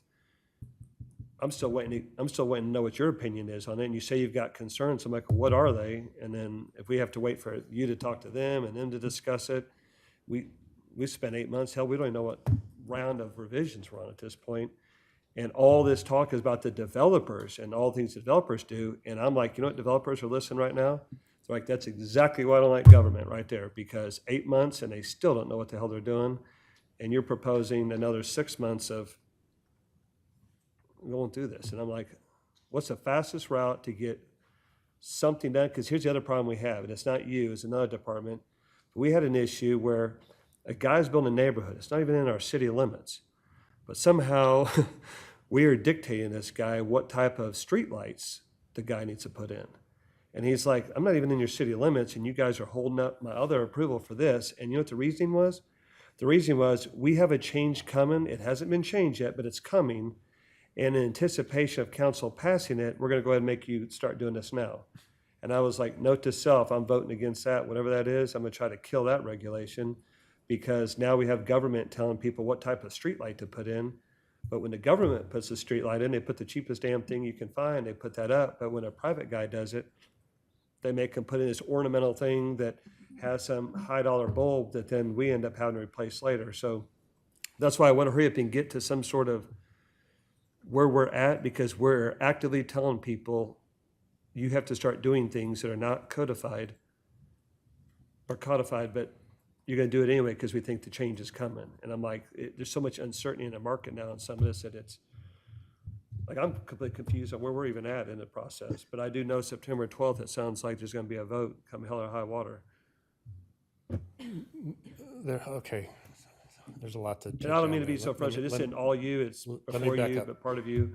So when I got here in the winter, early spring, I was asked what was my plan to get this process from where I got it to fruition. And I had put together a schedule where I thought the end of this would be roughly August, September-ish timeframe. The scope crept a little bit, especially when it came to this going to P&Z beginning in the April timeframe. I had not plugged in those months for P&Z to have an independent look unto themselves, but it's a good idea. I mean, obviously I had no objection to it. I wanted to see it go forward. I wanted to make sure that that process went well for them. So we had intermittent work sessions to go over any opportunity that they wanted to talk about the changes that were made, if they had questions about what is or what isn't, or wanted to hear from us. Had some help that arrived in the form of a planning manager back in May, which was fantastic. It was great. It's a little busy upstairs right now. We need a building official. We need a planning manager. Don't have those right now, but when he came on, he was able to take a lot of the slack of just the day-to-day, and it moved forward again well. He left by early July. So now I'm kind of back to where I was before. So my expectation after seeing the volume that they put forward is you would have seen staff's comments in each AIR as they moved forward through a review and approval process. Then by the time all those were reviewed and approved, you would have had a completed project. I had not expected that this meeting was going to happen. I heard about this probably in late July and realized there wasn't going to be an opportunity for me to go through 400 pages and put all my comments together, which I brought some. I've gone through about probably the first 3 chapters, which I thought we could talk about tonight. Otherwise, I was going to just talk on the fly. But this is an accelerated schedule compared to what I had been putting forward in my mind just based on day-to-day workload. Did you ever communicate that schedule to the council? No, sir. So you understand our frustration, right? When we're meeting in October, granted, you weren't here yet, but we're meeting in October, and the reason it's got accelerated is because I told David, like, one, I don't understand why we have to have another joint meeting. We had a joint meeting. They passed what they liked. We made revisions. Then legal says, you got to go back and talk to them again. I'm like, all right, how soon can we do that? Because at some point, we got to get something passed. Otherwise, we're going to start all over, because this is, we're talking like year 2 coming up. Actually, probably year 3, because I think they spent a year, and we even redlined and compared. And I wouldn't hire this firm again. In fact, I wouldn't ever hire a firm to do this, because what we found is they moved chapter 3 to chapter 2. They moved chapter 2 to chapter 5, moved some words around, and we caught all that crap. And so I was like, we paid how many hundreds of thousands of dollars? And I'm showing Jim, and I'm like, we paid all this money, and all I did was move stuff around. They changed like this thing to a hamlet. And I'm like, why would you change that to a hamlet? What does that even do? How does that benefit anybody? Except for, like, when you look at the legal world, at the very end of a legal document, a terrible attorney always tells you how many changes he made or she made. That way they can tell you how valuable their services were. And so you just make changes. And so we went through all that. We figured out all the little things. That's why we're like, look, we'll just do it ourselves. Give us a Word document. So if you want to go through the first 3 sections and you've got your stuff with you, that's actually pretty good, because that was a lot of changes that we had there. Happy to do that, but you guys on council may vote differently. I'm not willing to wait. to go through and chapter by chapter and put 6 more months in this. I'm willing to adopt it like it is today and let the whole world know that we screwed something up here and it's a work in progress, but to kind of show the world that we screwed up instead of BSing around, we just adopted the first city to adopt a UDC that's red line and got handwritten notes all over the place because other council got so frustrated with staff that we just said, you know what? They can all work on this, and then we can amend it each month. Then you can bring us an amendment, and then you guys can deal with the product as we hand wrote it. I literally would vote for that today, just to kind of send a message to, honestly, to James and unfortunately now you're at ACM, that we got to start moving quicker on this stuff. And I don't think we're being unreasonable by saying we're 10 months into this waiting for a response that, and it's on us too, because you know what, we had this line, we should have been beating a drum back in May going, hey, I just woke up in a bad mood, I guess, in July and was like, I want this thing done. What action can be taken? It's just the P and Z can recommend to us for an ordinance to adopt at a later date. That's it, right? The only action is P and Z. The only action's P and Z tonight and what you guys can recommend. I guess that's true. It's really not even us. We just need to know what's your guys' recommendation and we'll go home. Right, yeah, I mean. So from my point of view, the way I'm looking at this is we can move forward, I think, and start doing amendments chapter by chapter. I think that is very doable. In order to do that, I firmly believe that we need to know what you guys wanted and what your handwritten notes were, et cetera. If that has been captured, we need that. If that hasn't been captured, go to the copy machine, make a copy. We need it. End of story. If we don't have that, we are not going to match with what you guys are looking for. What I'm telling you is that the PDF that had the red lines on it included their handwritten comments. Okay. So Rector took what they wrote and interpreted it and then put it into the red line that you worked from. Okay, and again, That doesn't mean, I'm sorry, I mean to interrupt you. That doesn't mean that we can't also upload the file that actually has the physical handwritten notes. Okay. But you're not working from a stance of ignorance because it was incorporated in what you were working from. right, and I had to decipher that. And what I said it before, there was no red ink in the PDF that any of the 8 PDFs that I received. There was no red ink at all.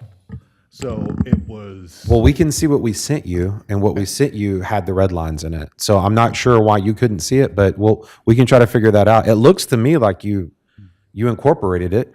It looks like that, but yeah, I think we'll I did get a pretty you squared. good job. Yeah, but you know.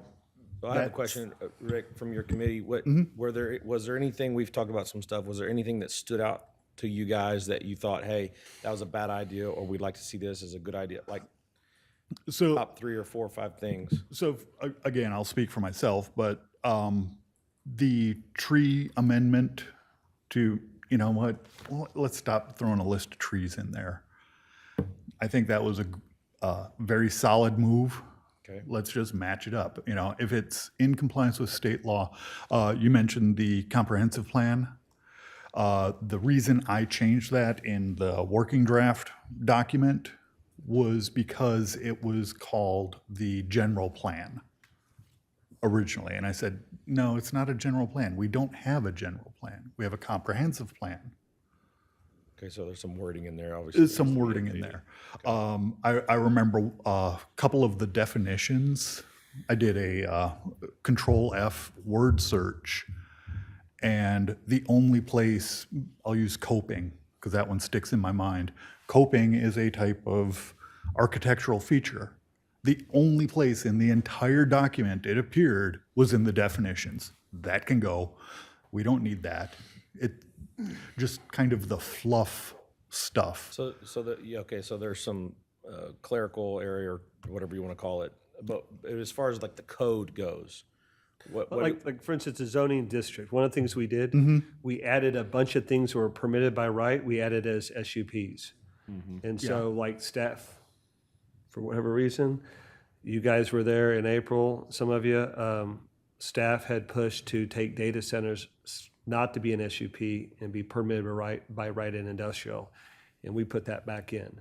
And there's stuff like, and I'm looking, the first in our packet that we got for tonight, the first red line, that is a combined red line, James, of what we put in as council with the changes from Rector, because I'm going through the zoning code, and we had like residential accessory dwelling units in N1 and N2, they're permitted by right, we said SUP. We said assisted living nursing home, N1, N2, they were conditional, we said SUP. We went through because what we looked at is some of the stuff zoned neighborhood, we were allowing some uses in there permitted by right that were like, if you're building a neighborhood, we don't know that we want that there. We want a discussion in public about it, and we can't have that unless it's an SUP. So a lot of the Ps went to S's. Conditionals, we took away, like manufactured homes in N1 and N2, we took it away. They're only allowed in R1, pending how much this is legal. That's where we needed a legal. But, so staff captured all that, but things like that, did you guys look at that? Yeah, yeah. Or I say you guys, do you guys have comments, or have you guys read? Or do any of y'all disagree with like our viewpoint in terms of like what we're saying as an overall, like, I don't know, thing? So most of what I saw were most of what I saw was trying.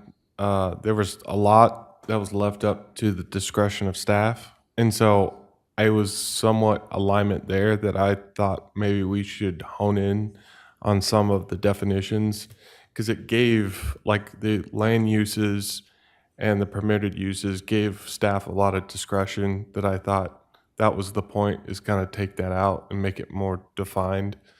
So nothing really there specifically. There was, when I was looking through, there was, most of it was like vocabulary, grammar, stuff like that. But overall, I didn't see anything that was alarming that we should put in or take out. So I was okay with pushing it. When we had our special call to go over it, I was unaware that I thought we were going to talk about those kind of changes there and any kind of questions. I had to leave early for a little bit, but that was not the point of the meeting. So I just want to, I don't know what's going on. I think this is the right addition, I believe. And so I was okay with passing it. How many changes did you, so we'll just say for the sake of argument that you guys have the correct red line addition. How many changes to that red line did you make? I think he said he never got a red line, he just combined. Right, I inferred what Sure, the but red lines were. How many changes did your committee make? I honestly don't know how many changes are made. As an example of kind of a bigger change, one of them that I came across is requirements for notification of public hearing.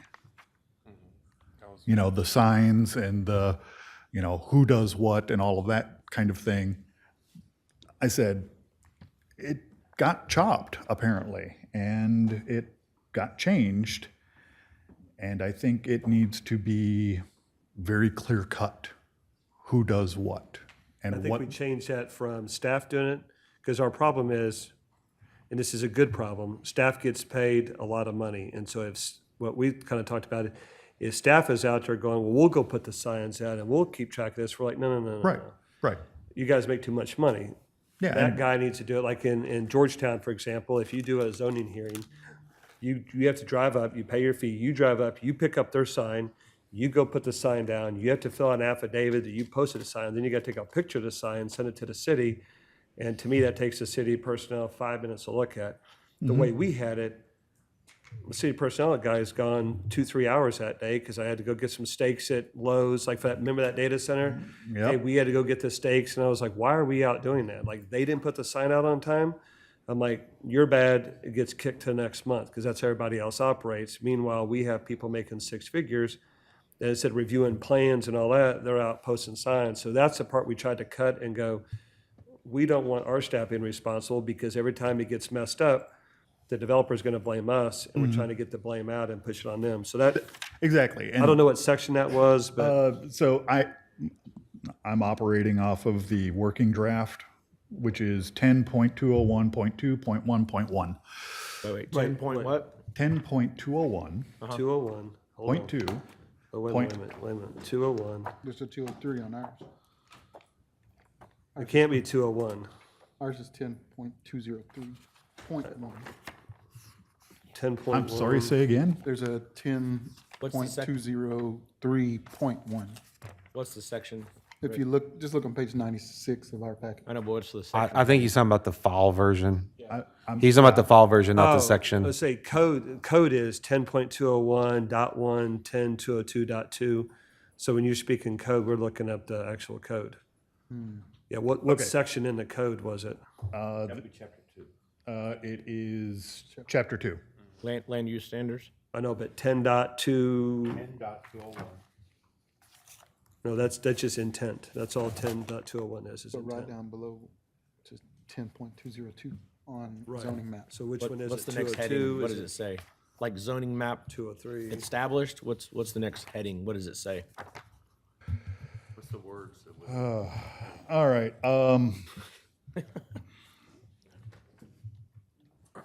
Apparently, we've got two different Have versions. about 6 different versions.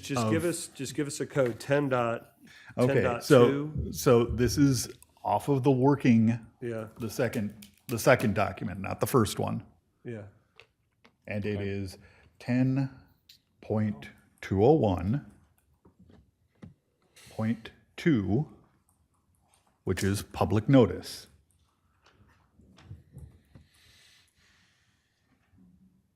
Public notice in the other draft. I'm sorry? It's not public notice in the. In the first document, right. On your page 94 of 918. I am not on that page. So that's crazy that we moved out. See, that's what bothers me is we had one done, we redlined it, and now because here's what we have on ours, 10.201 is intent. 10.202 is zoning map, then you have 10.202.1 is zoning map established. That's right. And at some point in time, someone's added a whole nother section in there, but it's like, we don't know who did that, because this is the last one we ever got, was this one. Right. And so what I think we need to do is start with this one here, because that's the one I think we can agree is a council one. Okay. You guys look at it. Howard's going to he's going to lose his weekend, but he gets it. And then somehow this thing's got to be finished up by September 12th. It sounds like, because I may open up a can of worms when I say this, but you're talking about the Georgetown UDC. So the Home Builders Association recruited the help from builders in Georgetown in February of this year and asked them to go through the UDC and help on our working rewriting group. In February, it was February 6th, and by the time the home builders got done with it, it was March 6th, and they completely rewrote it in 1 month. They that's what we did. met every week. We didn't ask the Builder Association. We went with, I forgot the organizations, Organization of Civil Engineers. Went through and said, hey, check this and tell me what you think. And they made a few changes. And I said, that's all you got? I said, well, we don't really want to rock the boat. I said, well, we're getting ready to do away with the entire code. So what would you really want changed? Then they came through some lunches and stuff and said, okay, like our platting, for example, I don't know where we're at on that, but we've had several meetings on that to blow up their plat process and simplify that and make that faster and reorganize it. So we have met with a lot of those industry people to go like, look, be revolutionary. Don't think about what they do in Central Texas. Just a little bit stuff. Think about what the hell makes sense, and the government will fill in. But right now, we have people who don't build homes and don't build development figuring out what makes sense. And we're like, we need to flip it around and go, to those people, we want to protect the value of the city. We want to protect the investment, all this. How would you do that? And we didn't talk to the bottom feeders. We talked to the good developers and the good people. And that's where they were like, do this, do that. I wouldn't do this. You might make a change here. And so we did that in an effort to where they wouldn't get sideways with staff. Because not that our staff necessarily would, but some staff members would get a little bent if all of a sudden, like, hey, you're back here telling these guys what to cut. Mayor, We did kind of do that. sorry, I thought you were done. Oh, yeah.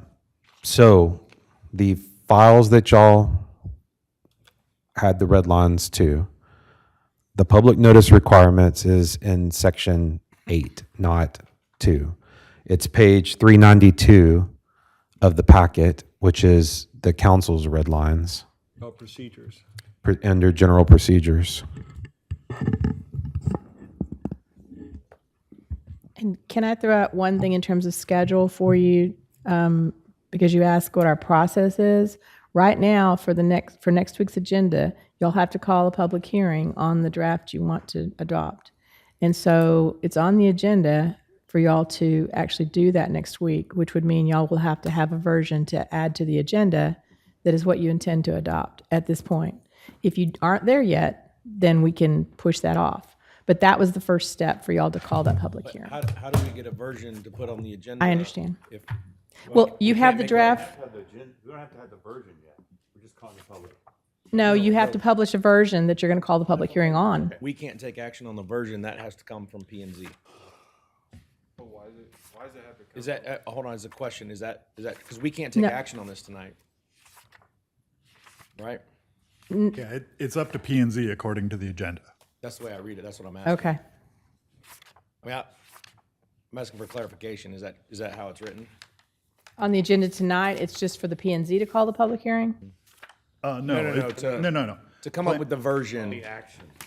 The only action that can be taken is by P and Z, so the version for next week will have to come from them, it can't come from us, because we can't take action on it tonight, is the way I read it. Because we have nothing to take action on. Right.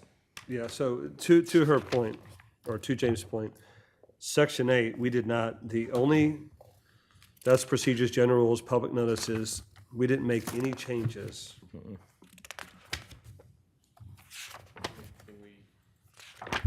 I'll tell you the first change we made. Universal development process overview, pre-application meeting, zoning review, subdivision review, all that. We made a comment, speed up.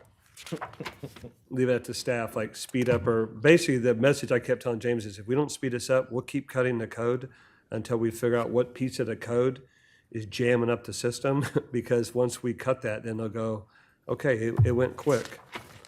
And then the first comment actually was under 10.802.4, building permit certificate of occupancy. We said fences. 8 feet. It used to be not over 6, we said not over 8 feet.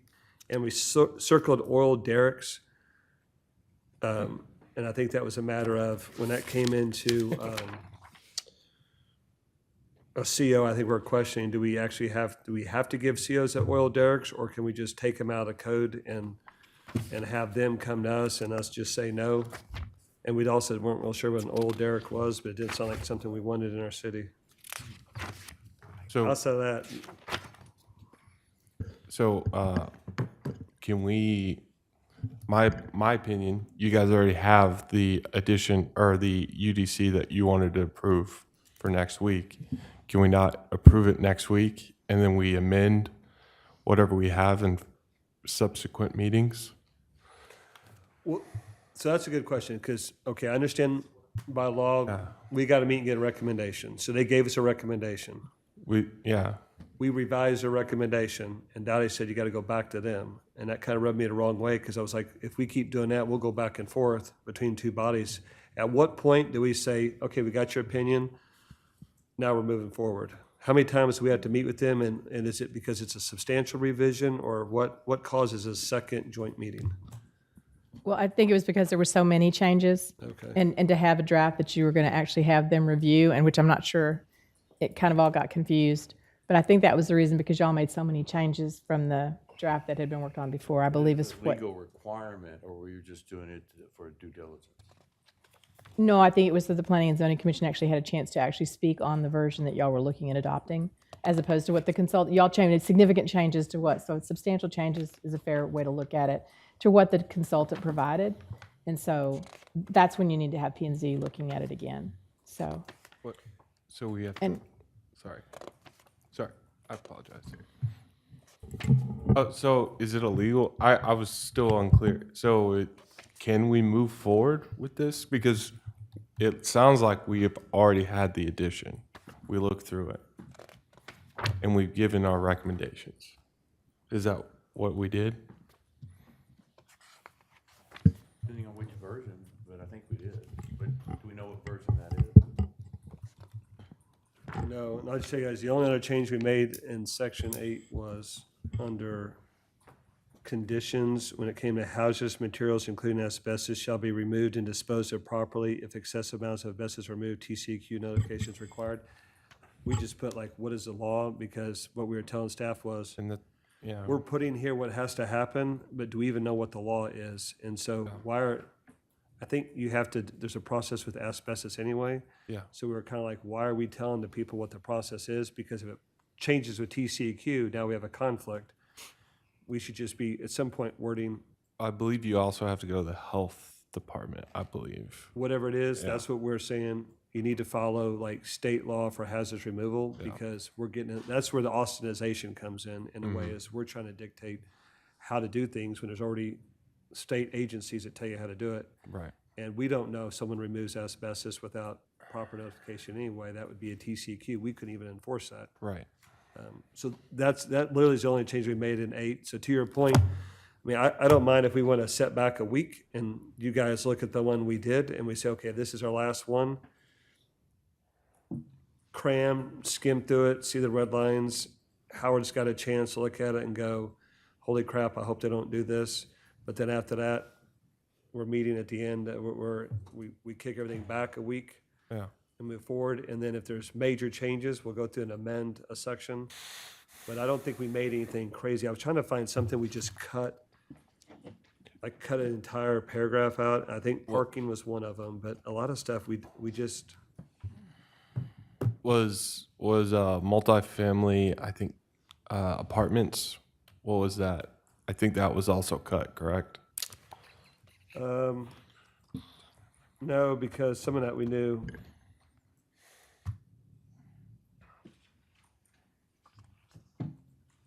Like we hate the sign. I mean, if I had it my way, we do it, like I said, through consent agenda. Mm-hmm. Because it's a nightmare. I can't even find hardly, most of our comments honestly was adding things like temporary signs should not be eliminated. And we were like, well, what about coming soon? Because we thought, okay, Right. so you got a brand new business and they can have a coming soon sign, but they can't eliminate it. What eliminate it with like back behind from a spotlight up? We're like, what does that mean exactly? And then what is eliminated? A sign is, they say eliminated means a sign that incorporates illumination. This is what I like about the code. A lot of it, to define the word, they use the same words to define the word. So a sign that's illuminated means any sign that incorporates illumination on or in the sign, but we're defining illumination. Or that directs illumination toward or over all or part of the sign, or that is created by the projection of illuminations onto a surface, such as a building or wall.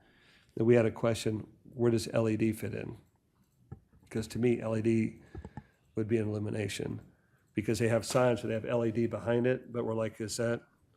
Yep. We use the word illumination so many times in there, it made me want to know, how do we define illumination? Right. A third So- source shining on it, as opposed to the lighting incorporated in the. So I think my sleuth skills have finally paid off. Okay, so Mayor, here's what I'm going to propose. All right.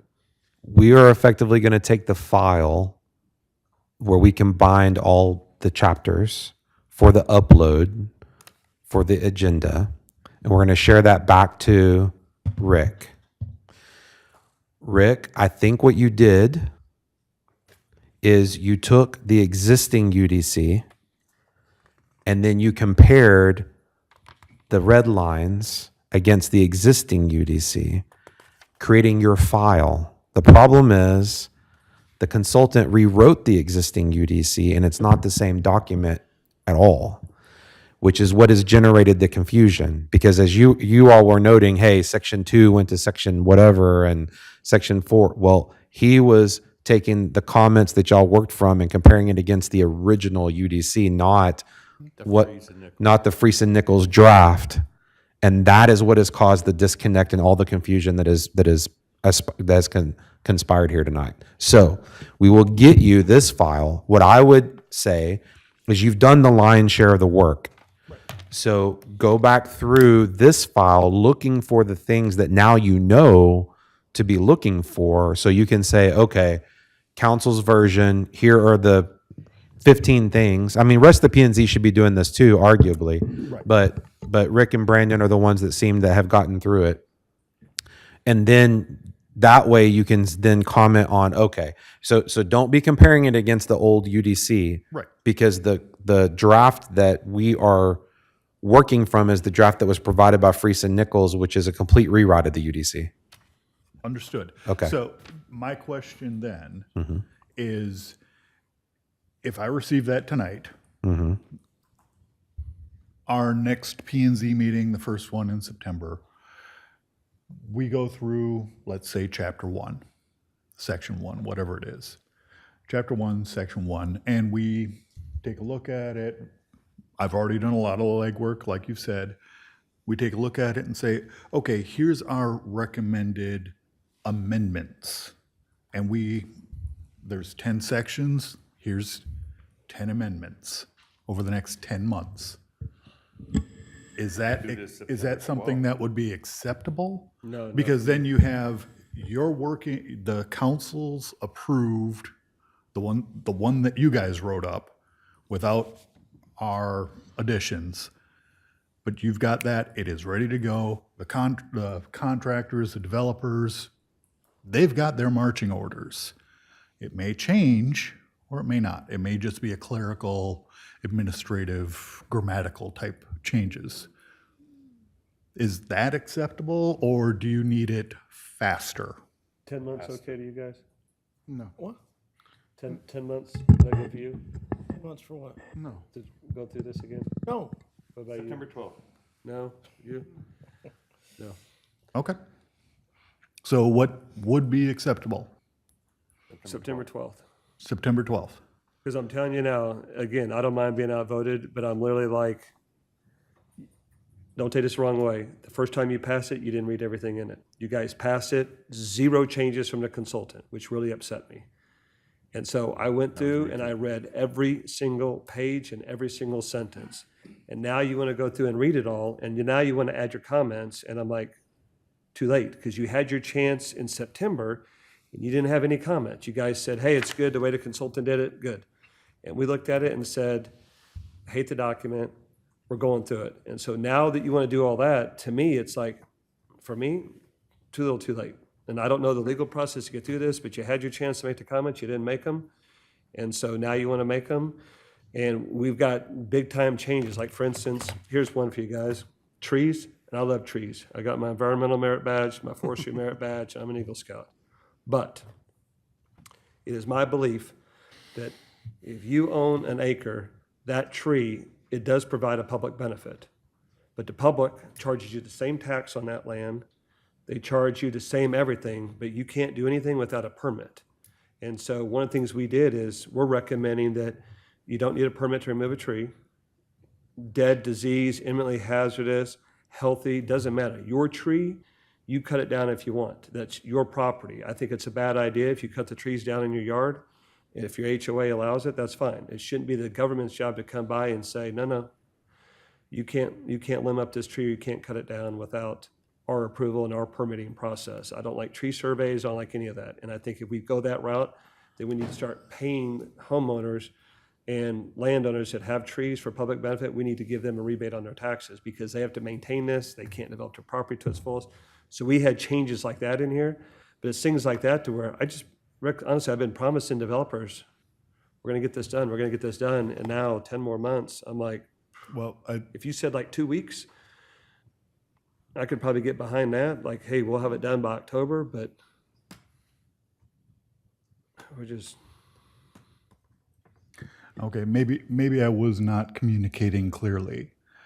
If we were to recommend tonight that the council adopted, not the 2026 working draft, the council adopted one that is in your packet, if we recommend that you approve that tonight, then September 17th, I believe? 12th. September 12th, you have the public hearing, You vote on it, you approve it, that's what's going forward.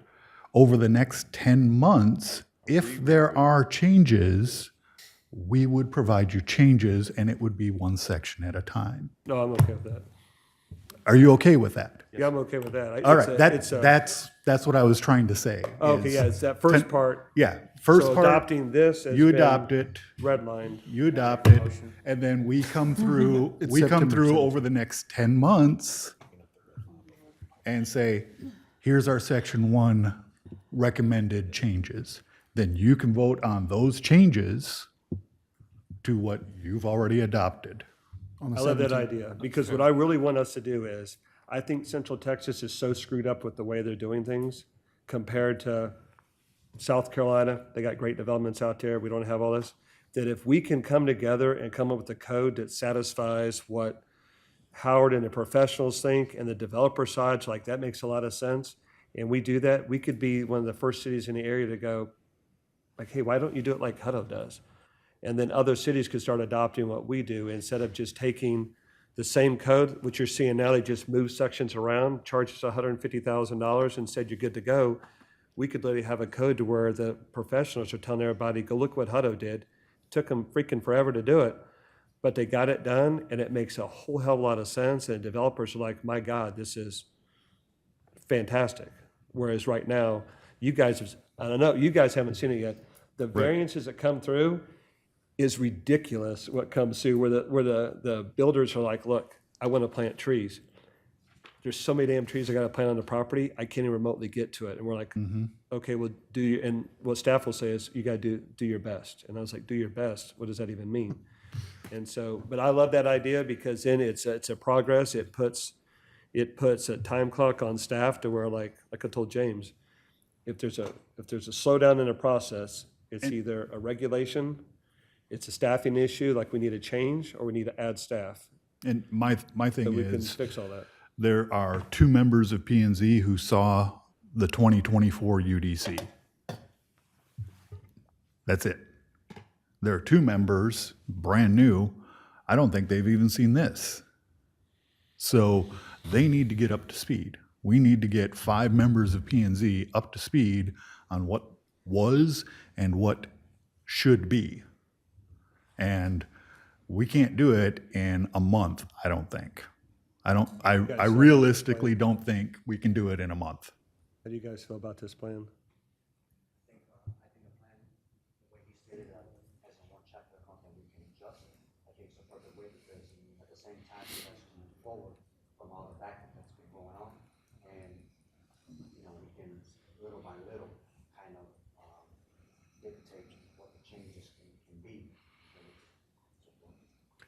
And I will add that I don't think chapter 1 had really any changes at all. 8 and 9 had very minimal. Chapter 3 had a lot of changes. It's also a very long chapter. I think 7 and 8, maybe 9 was hardly anything, but 7 and 8 has. Point being is that I don't think you need to do it a chapter a month. I think chapter 3 might take you 6 weeks, maybe over 2 meetings. But chapter 1 and some of the other ones, maybe you can combine a couple of chapters. So I don't think it's going to be. Yeah, we'll figure out how to eat the elephant. Right. But the point is, I don't think it's going to take 10 weeks. What he was trying to say is, hypothetically, he hasn't seen the one you guys had. He's like, you know what, we can probably do one talk, but as a team, like he said, we're still two staff members that are new to the table, but we are really working to put our service up. And if we can, let's say in 1 month, say, you know what, instead of 1 chapter, we delegated 2, we did 3. Yeah, I think. Instead of 10, you can probably cut down. I think staff's going to push you guys along hard too, because if this thing got passed like it is now, there's going to be some staff members go, we need to hurry up and meet. We need you guys to read this. And I got some suggested changes, and that alone that'll be the impetus to get all this moving fast. So maybe we should add a timeline to it, because if we. I'm not worried about that, because I'm telling you, I'm confident. If it would pass like this, staff would be all over you all to, hey, we got to start reading and we got to start doing stuff. And then we don't have to worry about it on council, because all of a sudden staff's going to be, my guess is they're going to be coming to us going, because I'm telling you, we cut some stuff out of there that, like the whole tree thing that's unusual around here. And so some of it we cut, and we told James, we cut it, and we probably went too far in some ways, but it was in a manner to get, I used to say this to Peter all the time, if you want to move us over a little bit this way, sometimes you have to go all the way over here And swing back. to move us a little bit, because if you try to meet in the middle, you never get to where you're trying to go. And so some of this, we went over here, and I think he said one time, you guys have kind of a libertarian bent. And we're like, okay, well, this is a way for then us to all look at it again, because we got people that know small business, people that understand the thing, and so then you guys can look and talk to people that has a small business owner. What did you encounter when you were doing it? Oh, man, I went through this. Then you go through and can ask the professionals, is this really that important that it hurts the small guy? And then when they go, well, actually, because like I'm not worried about signs cluttering up. We can always address that on, as things come, but you guys will be able to figure that out, and I'm confident staff is going to be, I mean, David's already reading through it. He's already started. Mayor and P&Z, I do want to mention, though, that we did send the memo with recommended changes. They're not very extensive. Did y'all actually get that memo? Yeah. The P&Z? It was directed to y'all, too. And I don't know if you received it or not. It wasn't very long, but there are some changes we would recommend to the draft if you're going to adopt it tonight. Yeah, and I didn't have a problem with the legal part, because that's what we were waiting on is, Well, there's a few things. Yeah. actually, this draft started. August 10th. The one we're working on was May 15th of 2015. August 10th, it was from Dorothy Palumbo. Do you know if it went out? I don't recall anything from August 10th. I'm checking.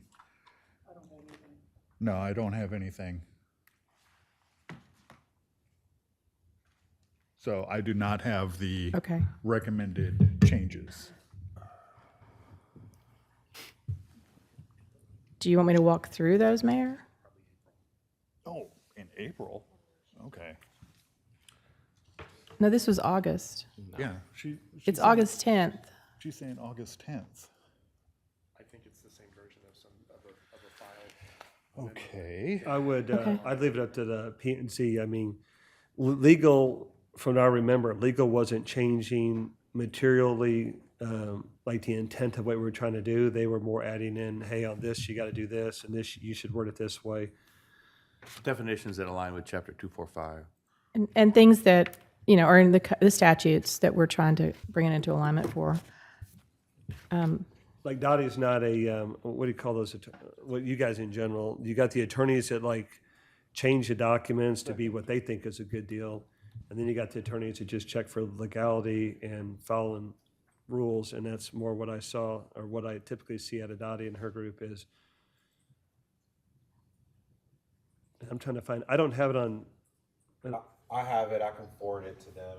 It was sent to staff, but it was not sent to P&Z as far as I can tell. but did we get it, or who sent it to us? We got We, it. we sent it to, What day did you get it? It's, I'm looking for it right now. it's August 10th. I don't- Yeah, I don't have- it's called Memo for UDC in Chapter 245 Checklist. I probably already filed it. Yeah, we got it. We got it Tuesday at 1:52 p.m. from Who Laura. sent it? Laura. Laura? I'm reading the email. Oh, okay. Memo for Okay. UDC in Chapter 245 Checklist. Because I already filed it. It was sent Tuesday, August 11th. I have 905 pages, and he has 918. So even the agendas are different. Well, that I don't know about. But I can't see who they BCC'd it to. It says, please distribute to council, so it looks like it got distributed. There you go. By Laura, probably. Just to council. Oh, you didn't do it to P&Z? No, she said council. Okay. Yeah, Dottie said, please distribute to Yeah, council. so that's it. Dottie's email specifically says distribute to council. It does not say distribute to P&Z. Okay, my apologies for that. Well, I guess I'll give you some examples. They said like 10.206.10, site to occupations code, and they put in the Texas Manufactured Housing Standards Act is codified in Texas Occupation Code, paragraph 1201. And so do not include mobile homes, and mobile homes defined as a structure that was constructed. And then she goes on, a city can prohibit the installation of a mobile home for use or occupancy as a residential dwelling within its corporate limits, tells us how to do it. but because mobile homes constructed before June 15th, 1976 are not certified as being in compliance with HUD standards, cities may completely prohibit these dwellings by city ordinance. A general prohibition must be prospective, meaning it cannot apply to a mobile home previously permitted by the city use as a dwelling. So some things like that she was putting in, because she saw like we're trying to say like, what we did is legal will figure it out, we don't want mobile homes. So what do we gotta do to not get mobile homes in different zoning classes? And then they came around and told us, okay, if that's how you're gonna do it.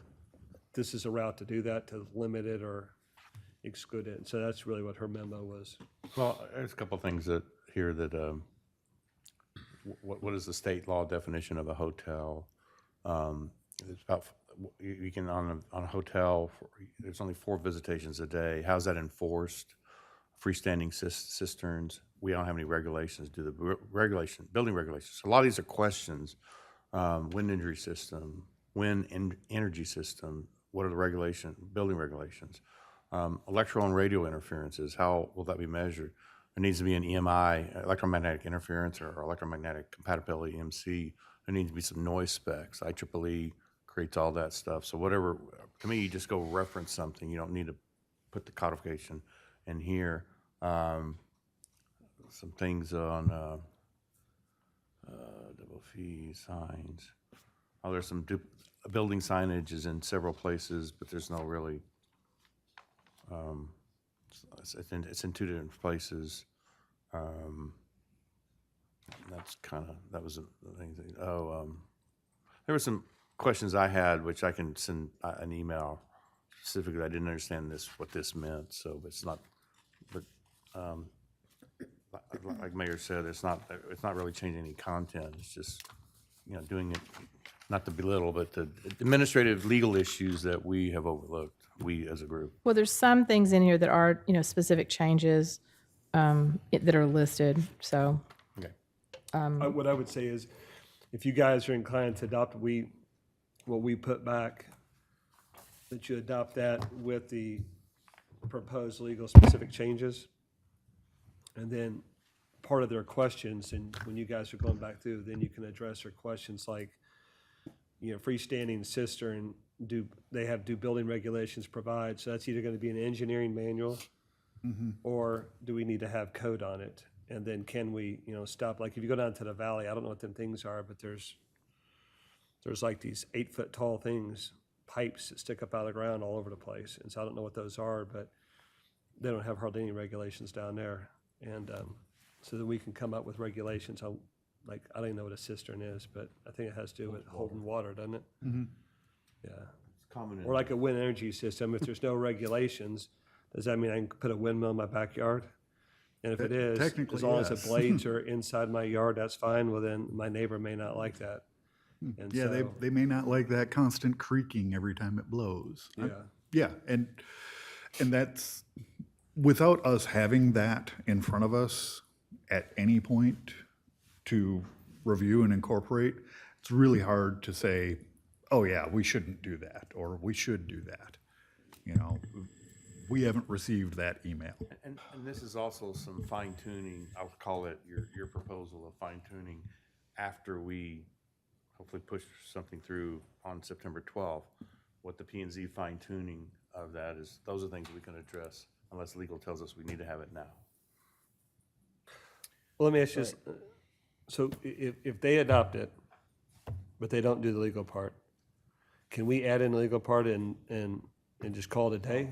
Or is it going to have to What will go back to them? public hearing is what they recommend, for you guys. Well, I guess maybe y'all could, Can we amend it between? yeah, I don't know if you can change it. I think you would have to change it when we're adopting it. Like you would call the public hearing for what they've recommended to you.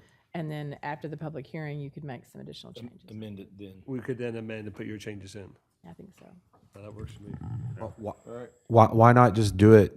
Why not just do it now? Because they don't feel confident because they haven't seen it? Well, we haven't seen it, but again, we haven't seen the redlined council version. You have seen that. That was the PDF files that were shared. So you have seen that. Okay. This, to me, since it's just legal cleanup, That would just be incorporated in their recommendation. And then between now and the actual publication, we'll have to get it all cleaned up into one document. No red lines, tables, all the As things. long as they're okay with the legal. Correct. If they're not okay, we can do it anyway. it Correct. sounds like. Okay. Correct. I agree with city manager. I think we can get well over 90% of the legal recommendations here in this first pass. And if something's going to push us out past the September 12th deadline, And then- we can do the fine tuning phase. And then the legal, you said there were legal questions in there. We can take a look at those legal There's questions. there's some questions in here We can also. take a look at some of the legal questions, hey, that gives us time to look at that, and then we can propose the amendment in that first batch. Yeah. Sounds good. Cool. Sounds like we need some action. Sounds like someone was at home. I'm tired of talking about it. Can I add No. just something unrelated? It sounds like, because we haven't really, the root cause, there's a lot of changes in working documents. Is there some type of document control process where when people make red lines, like I'm used to you sign and date it, and that way they know who made the red line when it happened. So I didn't know if that was something that could also be brought up, because this is not the first time this has happened. And we have a lot of working documents, I get it, but there's different software you could put a water print on the back to indicate this is a working document and stuff like that. So I didn't know. It's not in the budget, Brendan. I understand. Not The germane. process is free, right? Well, what I would recommend is take the document that we had that's redlined, that we sent over, look at that, and then how I would do it at work is I would then have a clean version of that, and I would make any new changes. Basically, you accept all of our changes, and then any changes you want to make to that, that's your red line, and then at the bottom, I'd put version and then the date. And then that way we can go through and go, okay, throw out the May one, throw out the June one, we're on August now. I understand. It's more for future state when we make revisions again. Right, that's what I'm saying. So, and then when you guys send it to us, we should be accepting all the changes. We'll have a red line. We accept the changes and then make changes to that. And that way you always have, by always going to a clean, because what gets messy is when you keep redlining the red line over and over and you get 5 or 6 in, then it's like, I'm making changes based on a change that you made to my previous comment, and it gets confusing. But if you take it, accept it, make it clean, and then revise it from there, you always have a copy, but you got to date them. Right. You have a version 2, version 3, whatever. I was just curious because I've noticed that seems to be the issue. We have turnover, obviously, and people leave, so we don't have any commentary of like what the changes were. So Yeah, we have them doing that to our budget now, because we had the same thing last year. It's a live document, people are making changes, we're printing it off, they've already amended it. And now we're like, okay, make it, date it, give it to us, and then we'll make changes based on that. And if we have to have 20 different versions, so be it, but at least we. Well, may I speak up here? What you're discussing, I think, is an issue to look at, but it's not an action. It's not noticed as an action we could do today. But I think it's a valid not point. germane It's to not the- germane. there as it is. the Dottie's say. There it But I think what Mayor's saying is that let's get through this thing, and obviously staff is looking at things all the time of continuous improvement, so thank you. So I do have a question of staff. Is there a red line version that is in the packet that is not a PDF? It is a document, it is. I have all Word documents. Redlined. You need something that's not Since- PDF, Rick. Since January, You since need December, a Word January. document. So I will have to check with IT, but my belief is your city login would allow you to use the basic versions of most all the softwares that we have. So if you are logging in, Who has a city login on P&Z? well, I don't know. Do you not? None of us do. So you don't have a planning and zoning email address. You have a personal email address. Exactly. All right, we'll fix that. And if you log into the message board, the guests can't access these files. Correct. The file's gonna be there. Well- I can look at them, well- but a guest cannot. Well, I don't know if that's legal or not legal. I mean, I don't know because either. yeah, I'm I just don't know that's a saying that's constraint. reality. But the message board was for y'all to talk about. I'm just saying we took those documents and that's what we shared to PNZ. Right. So we didn't say, go look at the message board. Right. We actually took the physical files and gave them to them. Yeah, so, The user that put those files on there deleted it. So I have some issues depending on which platform I use, my phone or my laptop. It considers me a guest and I can't look at those files, but if I do it on a laptop, I can. You have to log in. you have to log in. That's the difference. Yeah, I've logged in. Yeah. Because I can, Okay. I can edit, I can add in, so I'm logged So in. back to my question, can we get something that we can edit? Like a Word Somehow, file. I mean, if it's through a city login, okay, great, cool. If it's through a Word document emailed to our personal emails, great, cool. Just. Well, Yes. yes, You can, but because we'll take, here's what we gotta do, is take the red line we have, give them the actual Word doc of it, not the PDF of it. well, that I can't do, but what I can do is accept all the red lines and then from there generate a Word document. Why can't you give them the red line in Word doc? If I convert from PDF to Word with We comments, I have the Word documents, have the red Word lines, doc. that Matt Wazowski sent me in October. We have the Word doc that's, It's red you line. could convert to PDF, so you don't have to convert from PDF to Word doc. We have the you- actual. okay. document. This is what Matt did. We'll make sure you have it. and we'll Yeah, make sure we share got the it. Word doc versions because I have the PDFs.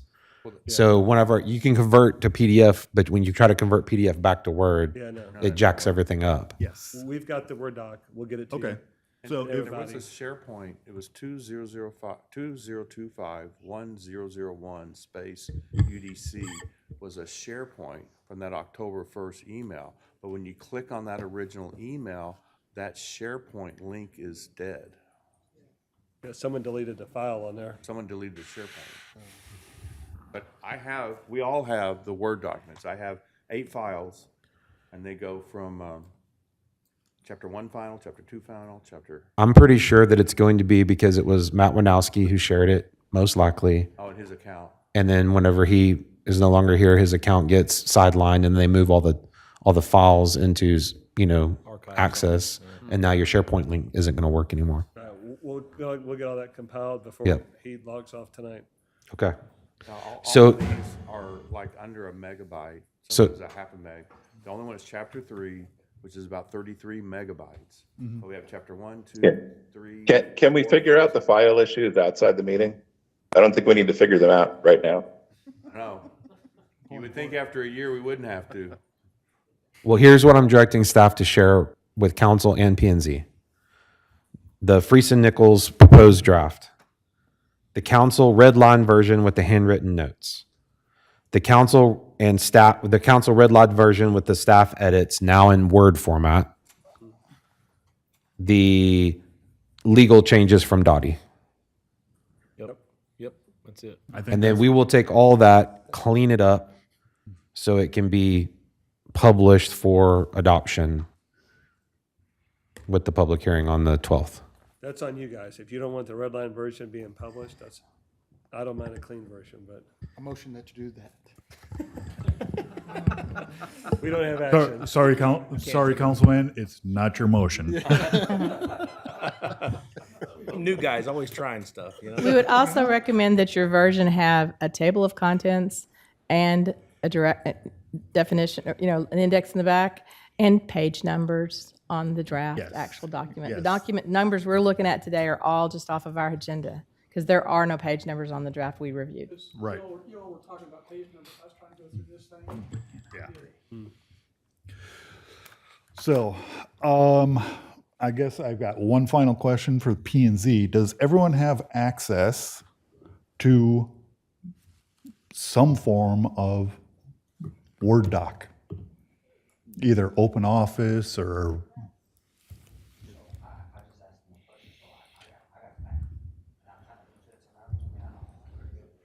Okay. If it's a Word, Office for Mac, do you have that? Or no? Word There for are Mac? free viewers.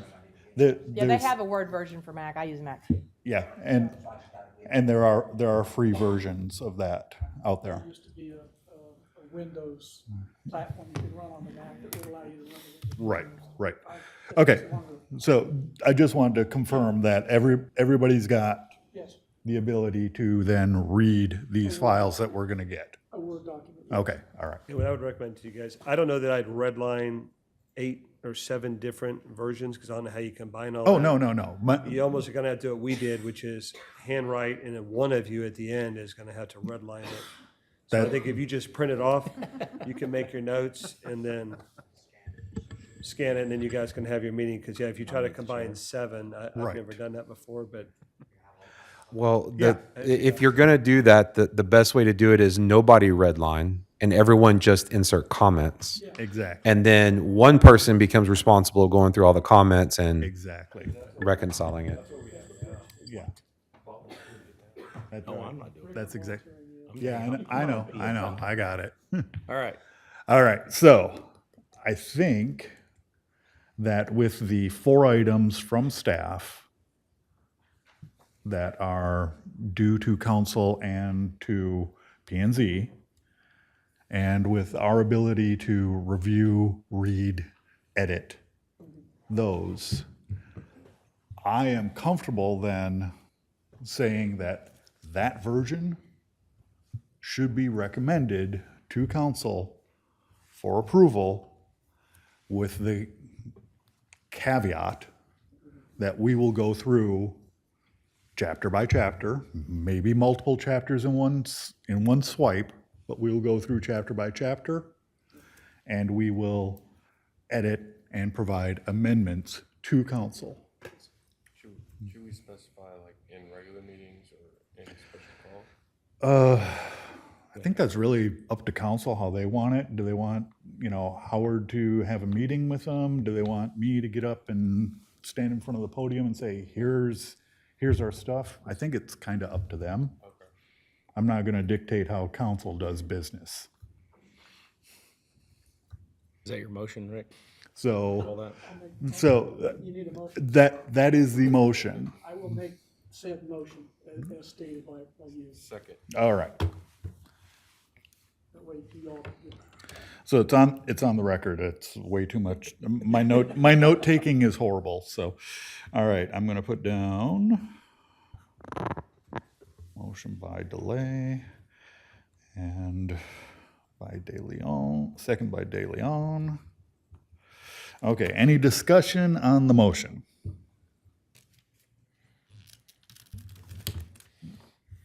All right, we are good. Then I will call for vote. All in favor, say aye. Aye. Yes. Yes. All right. Sorry, we're lacking some microphones, so. All right. Motion passes 5-0. Gavel. And I guess part of that is, so that's the UDC. Do we want the same motion for the engineering criteria manual? I would say yes. Yes. that one I'd ask you guys, have you guys read all that? Because I have. I'd almost hold off on that one. Here's what I'd say on that one. Things like the way it was presented to us, dramatic changes weren't even made. Like we had that issue with one-way or no parking on one side of roads because the roads are too narrow. That change was never implemented to where the new design manual still has the same thing, to where if you make the road, I think it's 2 feet wider, you can park on both sides. And then we were talking about things like, hey, the driveways are so narrow or so short, you can't park an F-150 in a driveway. And so just require the driveway to be a minimum X length. And then the driveway now, they're so narrow that most people are adding impervious pavement or stones on the side of their driveway so that when they get out of their car, they not stepping in grass. But if you make a driveway have to be like, I forgot what the measurements we had, but like a foot wider, then all of a sudden, because what's happening is if you add the pavement to one side of a driveway on both sides a foot, no big deal. You're not causing flooding in the city. But everybody's building a house to just barely fit with the ratios of pervious to impervious. on that lot. If you do it one house, not a big deal. You do it to 2,000 homes, now you actually could be causing a flooding issue somewhere because now your ratios are off. You were supposed to be, say, 60-40, you're really like 55-45. And so all this is because of the design manual. So I think there's a lot of room, and I had it written down once. We talked about like a driveway, this is my recommendation, driveway ought to be 8 feet wide. I think right now there's 7. The length ought to be 27 feet in length. That gets you an F-150, most common truck in there. The garage is, actually, no, wait, I'm sorry. The driveway is currently 8 foot wide. I have should be blank, whatever we decide.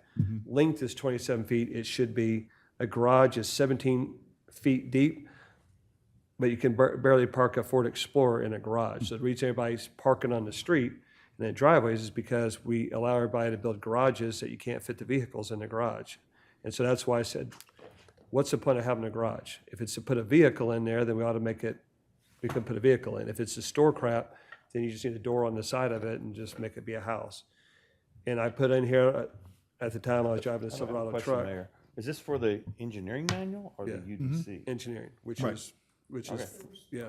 I didn't realize those things were in the engineering manual. I thought they were. Yeah, like a Silverado truck is 19 feet long. So you can't park the, I didn't know that stuff was on the agenda. I swear that's what I so you can't park a basic truck in a garage because the garage is 2 feet less deep. So Things like that, I think if you guys go through the engineering manual, right now, there's no importance to change in it because the only thing we're gonna be changing is anything that the fire code or something like that. Okay, so there is no deadline like there is for the UDC. There is no. I don't think so, because Okay. we don't have developers come up going like, I don't know what to do here, you guys.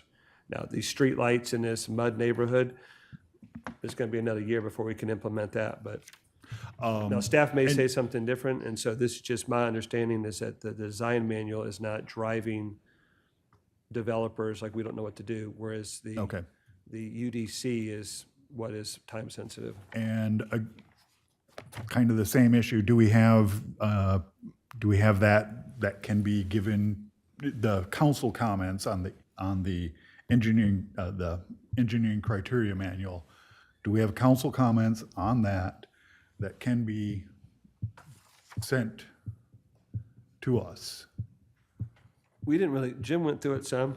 We didn't go through a whole lot. It was just more questions with staff, like, hey, Okay. make the roads wide enough. And we brought up too, like, should our roads be made out of concrete or asphalt? We can force some of that, and we can say, for now, when you build neighborhoods, we'll out of concrete. I think an asphalt road lasts, what, 20-something years, James? You maintain them properly. Which now we do, other than what that one guy says, but then concrete maybe adds another 15 years. And so it's like, hey, these are changes now we can make, and so it costs more to build that stuff, and that would be borne on the new homeowner. But then us existing people won't have to have maintenance as much. So that's what, we pose a lot of those questions to staff, like, hey, look at all this, because we're basically adopting the same engineering manual we had before, but things like sidewalk, we had an issue where our sidewalks were cracking like graham crackers. I mean, they're just breaking. And we're like, what are we doing for the undercut of the sidewalk? What are we doing for base? Well, then, a little bit of a smart aleck thing in my mind. We said, okay, you want a more robust sidewalk? Boom, TxDOT road standard is a new standard for sidewalks. Well, the problem is, we run that through all of our sidewalks. Another one is when you backfill the utility lines, I don't know exactly what it's called. The contractors want to do it one way. The way we're doing it is almost like a concrete. It's like a hard base. It almost comes as concrete. The problem with that is the contractors say you shouldn't do that. If it settles, one, it's more expensive, but when it settles, instead of having that one little area settling, it pulls the whole line down, which could cause issues with water lines breaking and things like that, because you've got, instead of just a little bit of an area that, I don't know what you call it, has a whatever, sinks, the whole damn thing sinks. So things like that, we're like, let's really go into this and find out. And then I think, now this is a UDC thing, I think it was in there, but we even put like, the sidewalks shouldn't be, do we want them 6 feet wide, 8 feet wide? Do we want them 4 feet wide? Because everything we do, we as a city then pay, 20% more, 30. But I would just say, if you guys go to design manual the same way, look through it all and really question, why are we doing the things we're doing? Because if you don't like parking on one side of the street, that's design manual. If you don't want any parking on the street, that's design manual. Even Jim and I were talking, we were driving, even the stop bars. If you go to my neighborhood, by law, you're supposed to stop behind a white line, right? But if you drive around and notice, every time you stop at that white line, you can't see where you're going. So you always have to stop and pull up. Because, Pulling up into a because, crosswalk. because the sight lines are all screwed up. Right, Yeah, so that's exactly. all design manual stuff, Right. where it's like, hey, we can fix some of this for the rest of the city, the existing, it's just So, screwed. so is there a council redlined engineering manual? No. Okay. Matt did a good job of doing that, and I talked with Matt about that. Like garages, there's nothing in the engineering manual except garages and alleyways. As far as driveway width, the maximum width,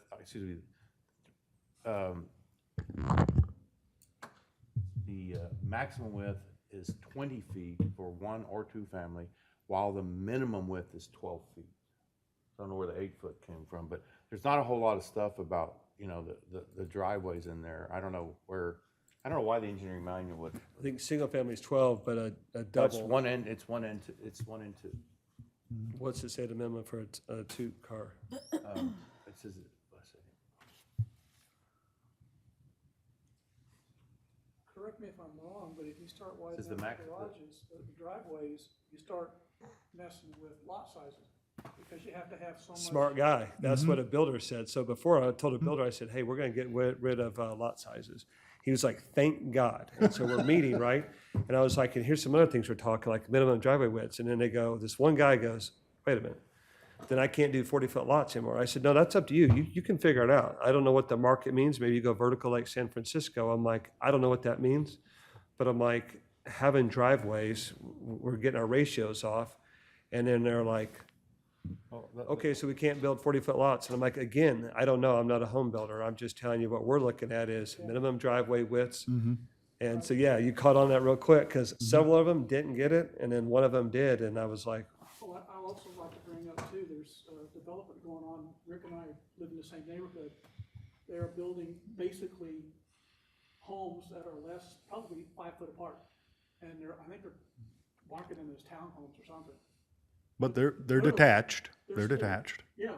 And They're 2 floors, there's 2 rooms on the bottom floor and probably 2 or 3 rooms on the top floor. and just looking, they're just frames at this point, but looking at the frames, we estimated they're between 20 and 25 feet wide. Right. The house.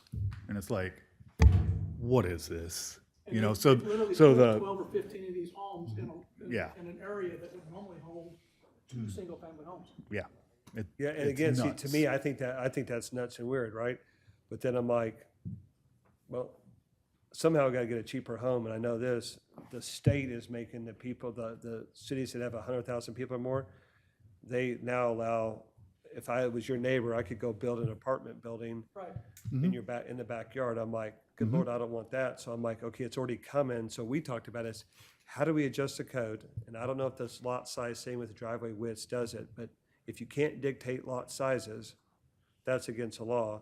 But I can tell you what the other cities do is they find a loophole, and the loophole is potentially your minimum driveway width has to be X. And then they're like, well, damn. I don't even remember there being driveways on this place. I- haven't been back in, Yeah, the minimum but I width can for tell one you is it's not 12 affordable lots, because the sign says starting at 250K. Right.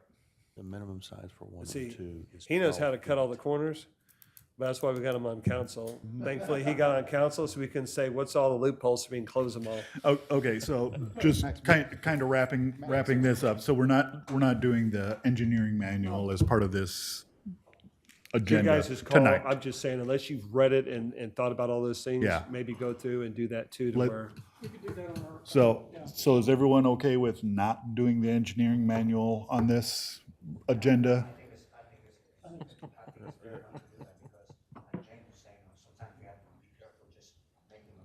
Mm-hmm. You don't want to have developers just coming in here looking for money, you know what I'm saying? You know, Okay. we cut corners here, it's very easy for us to just come in here and make some money.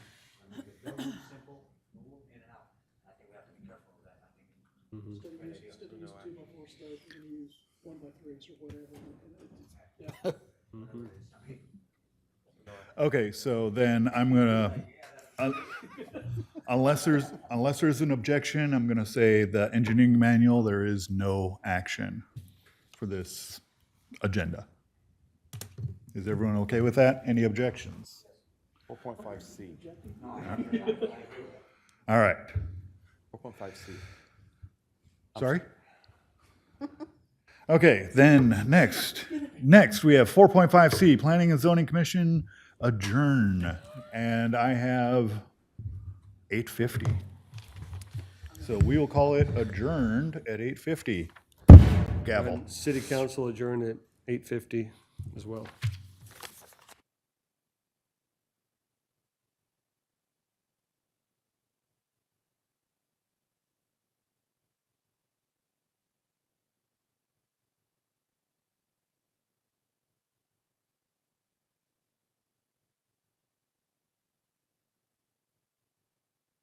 Thanks, everyone.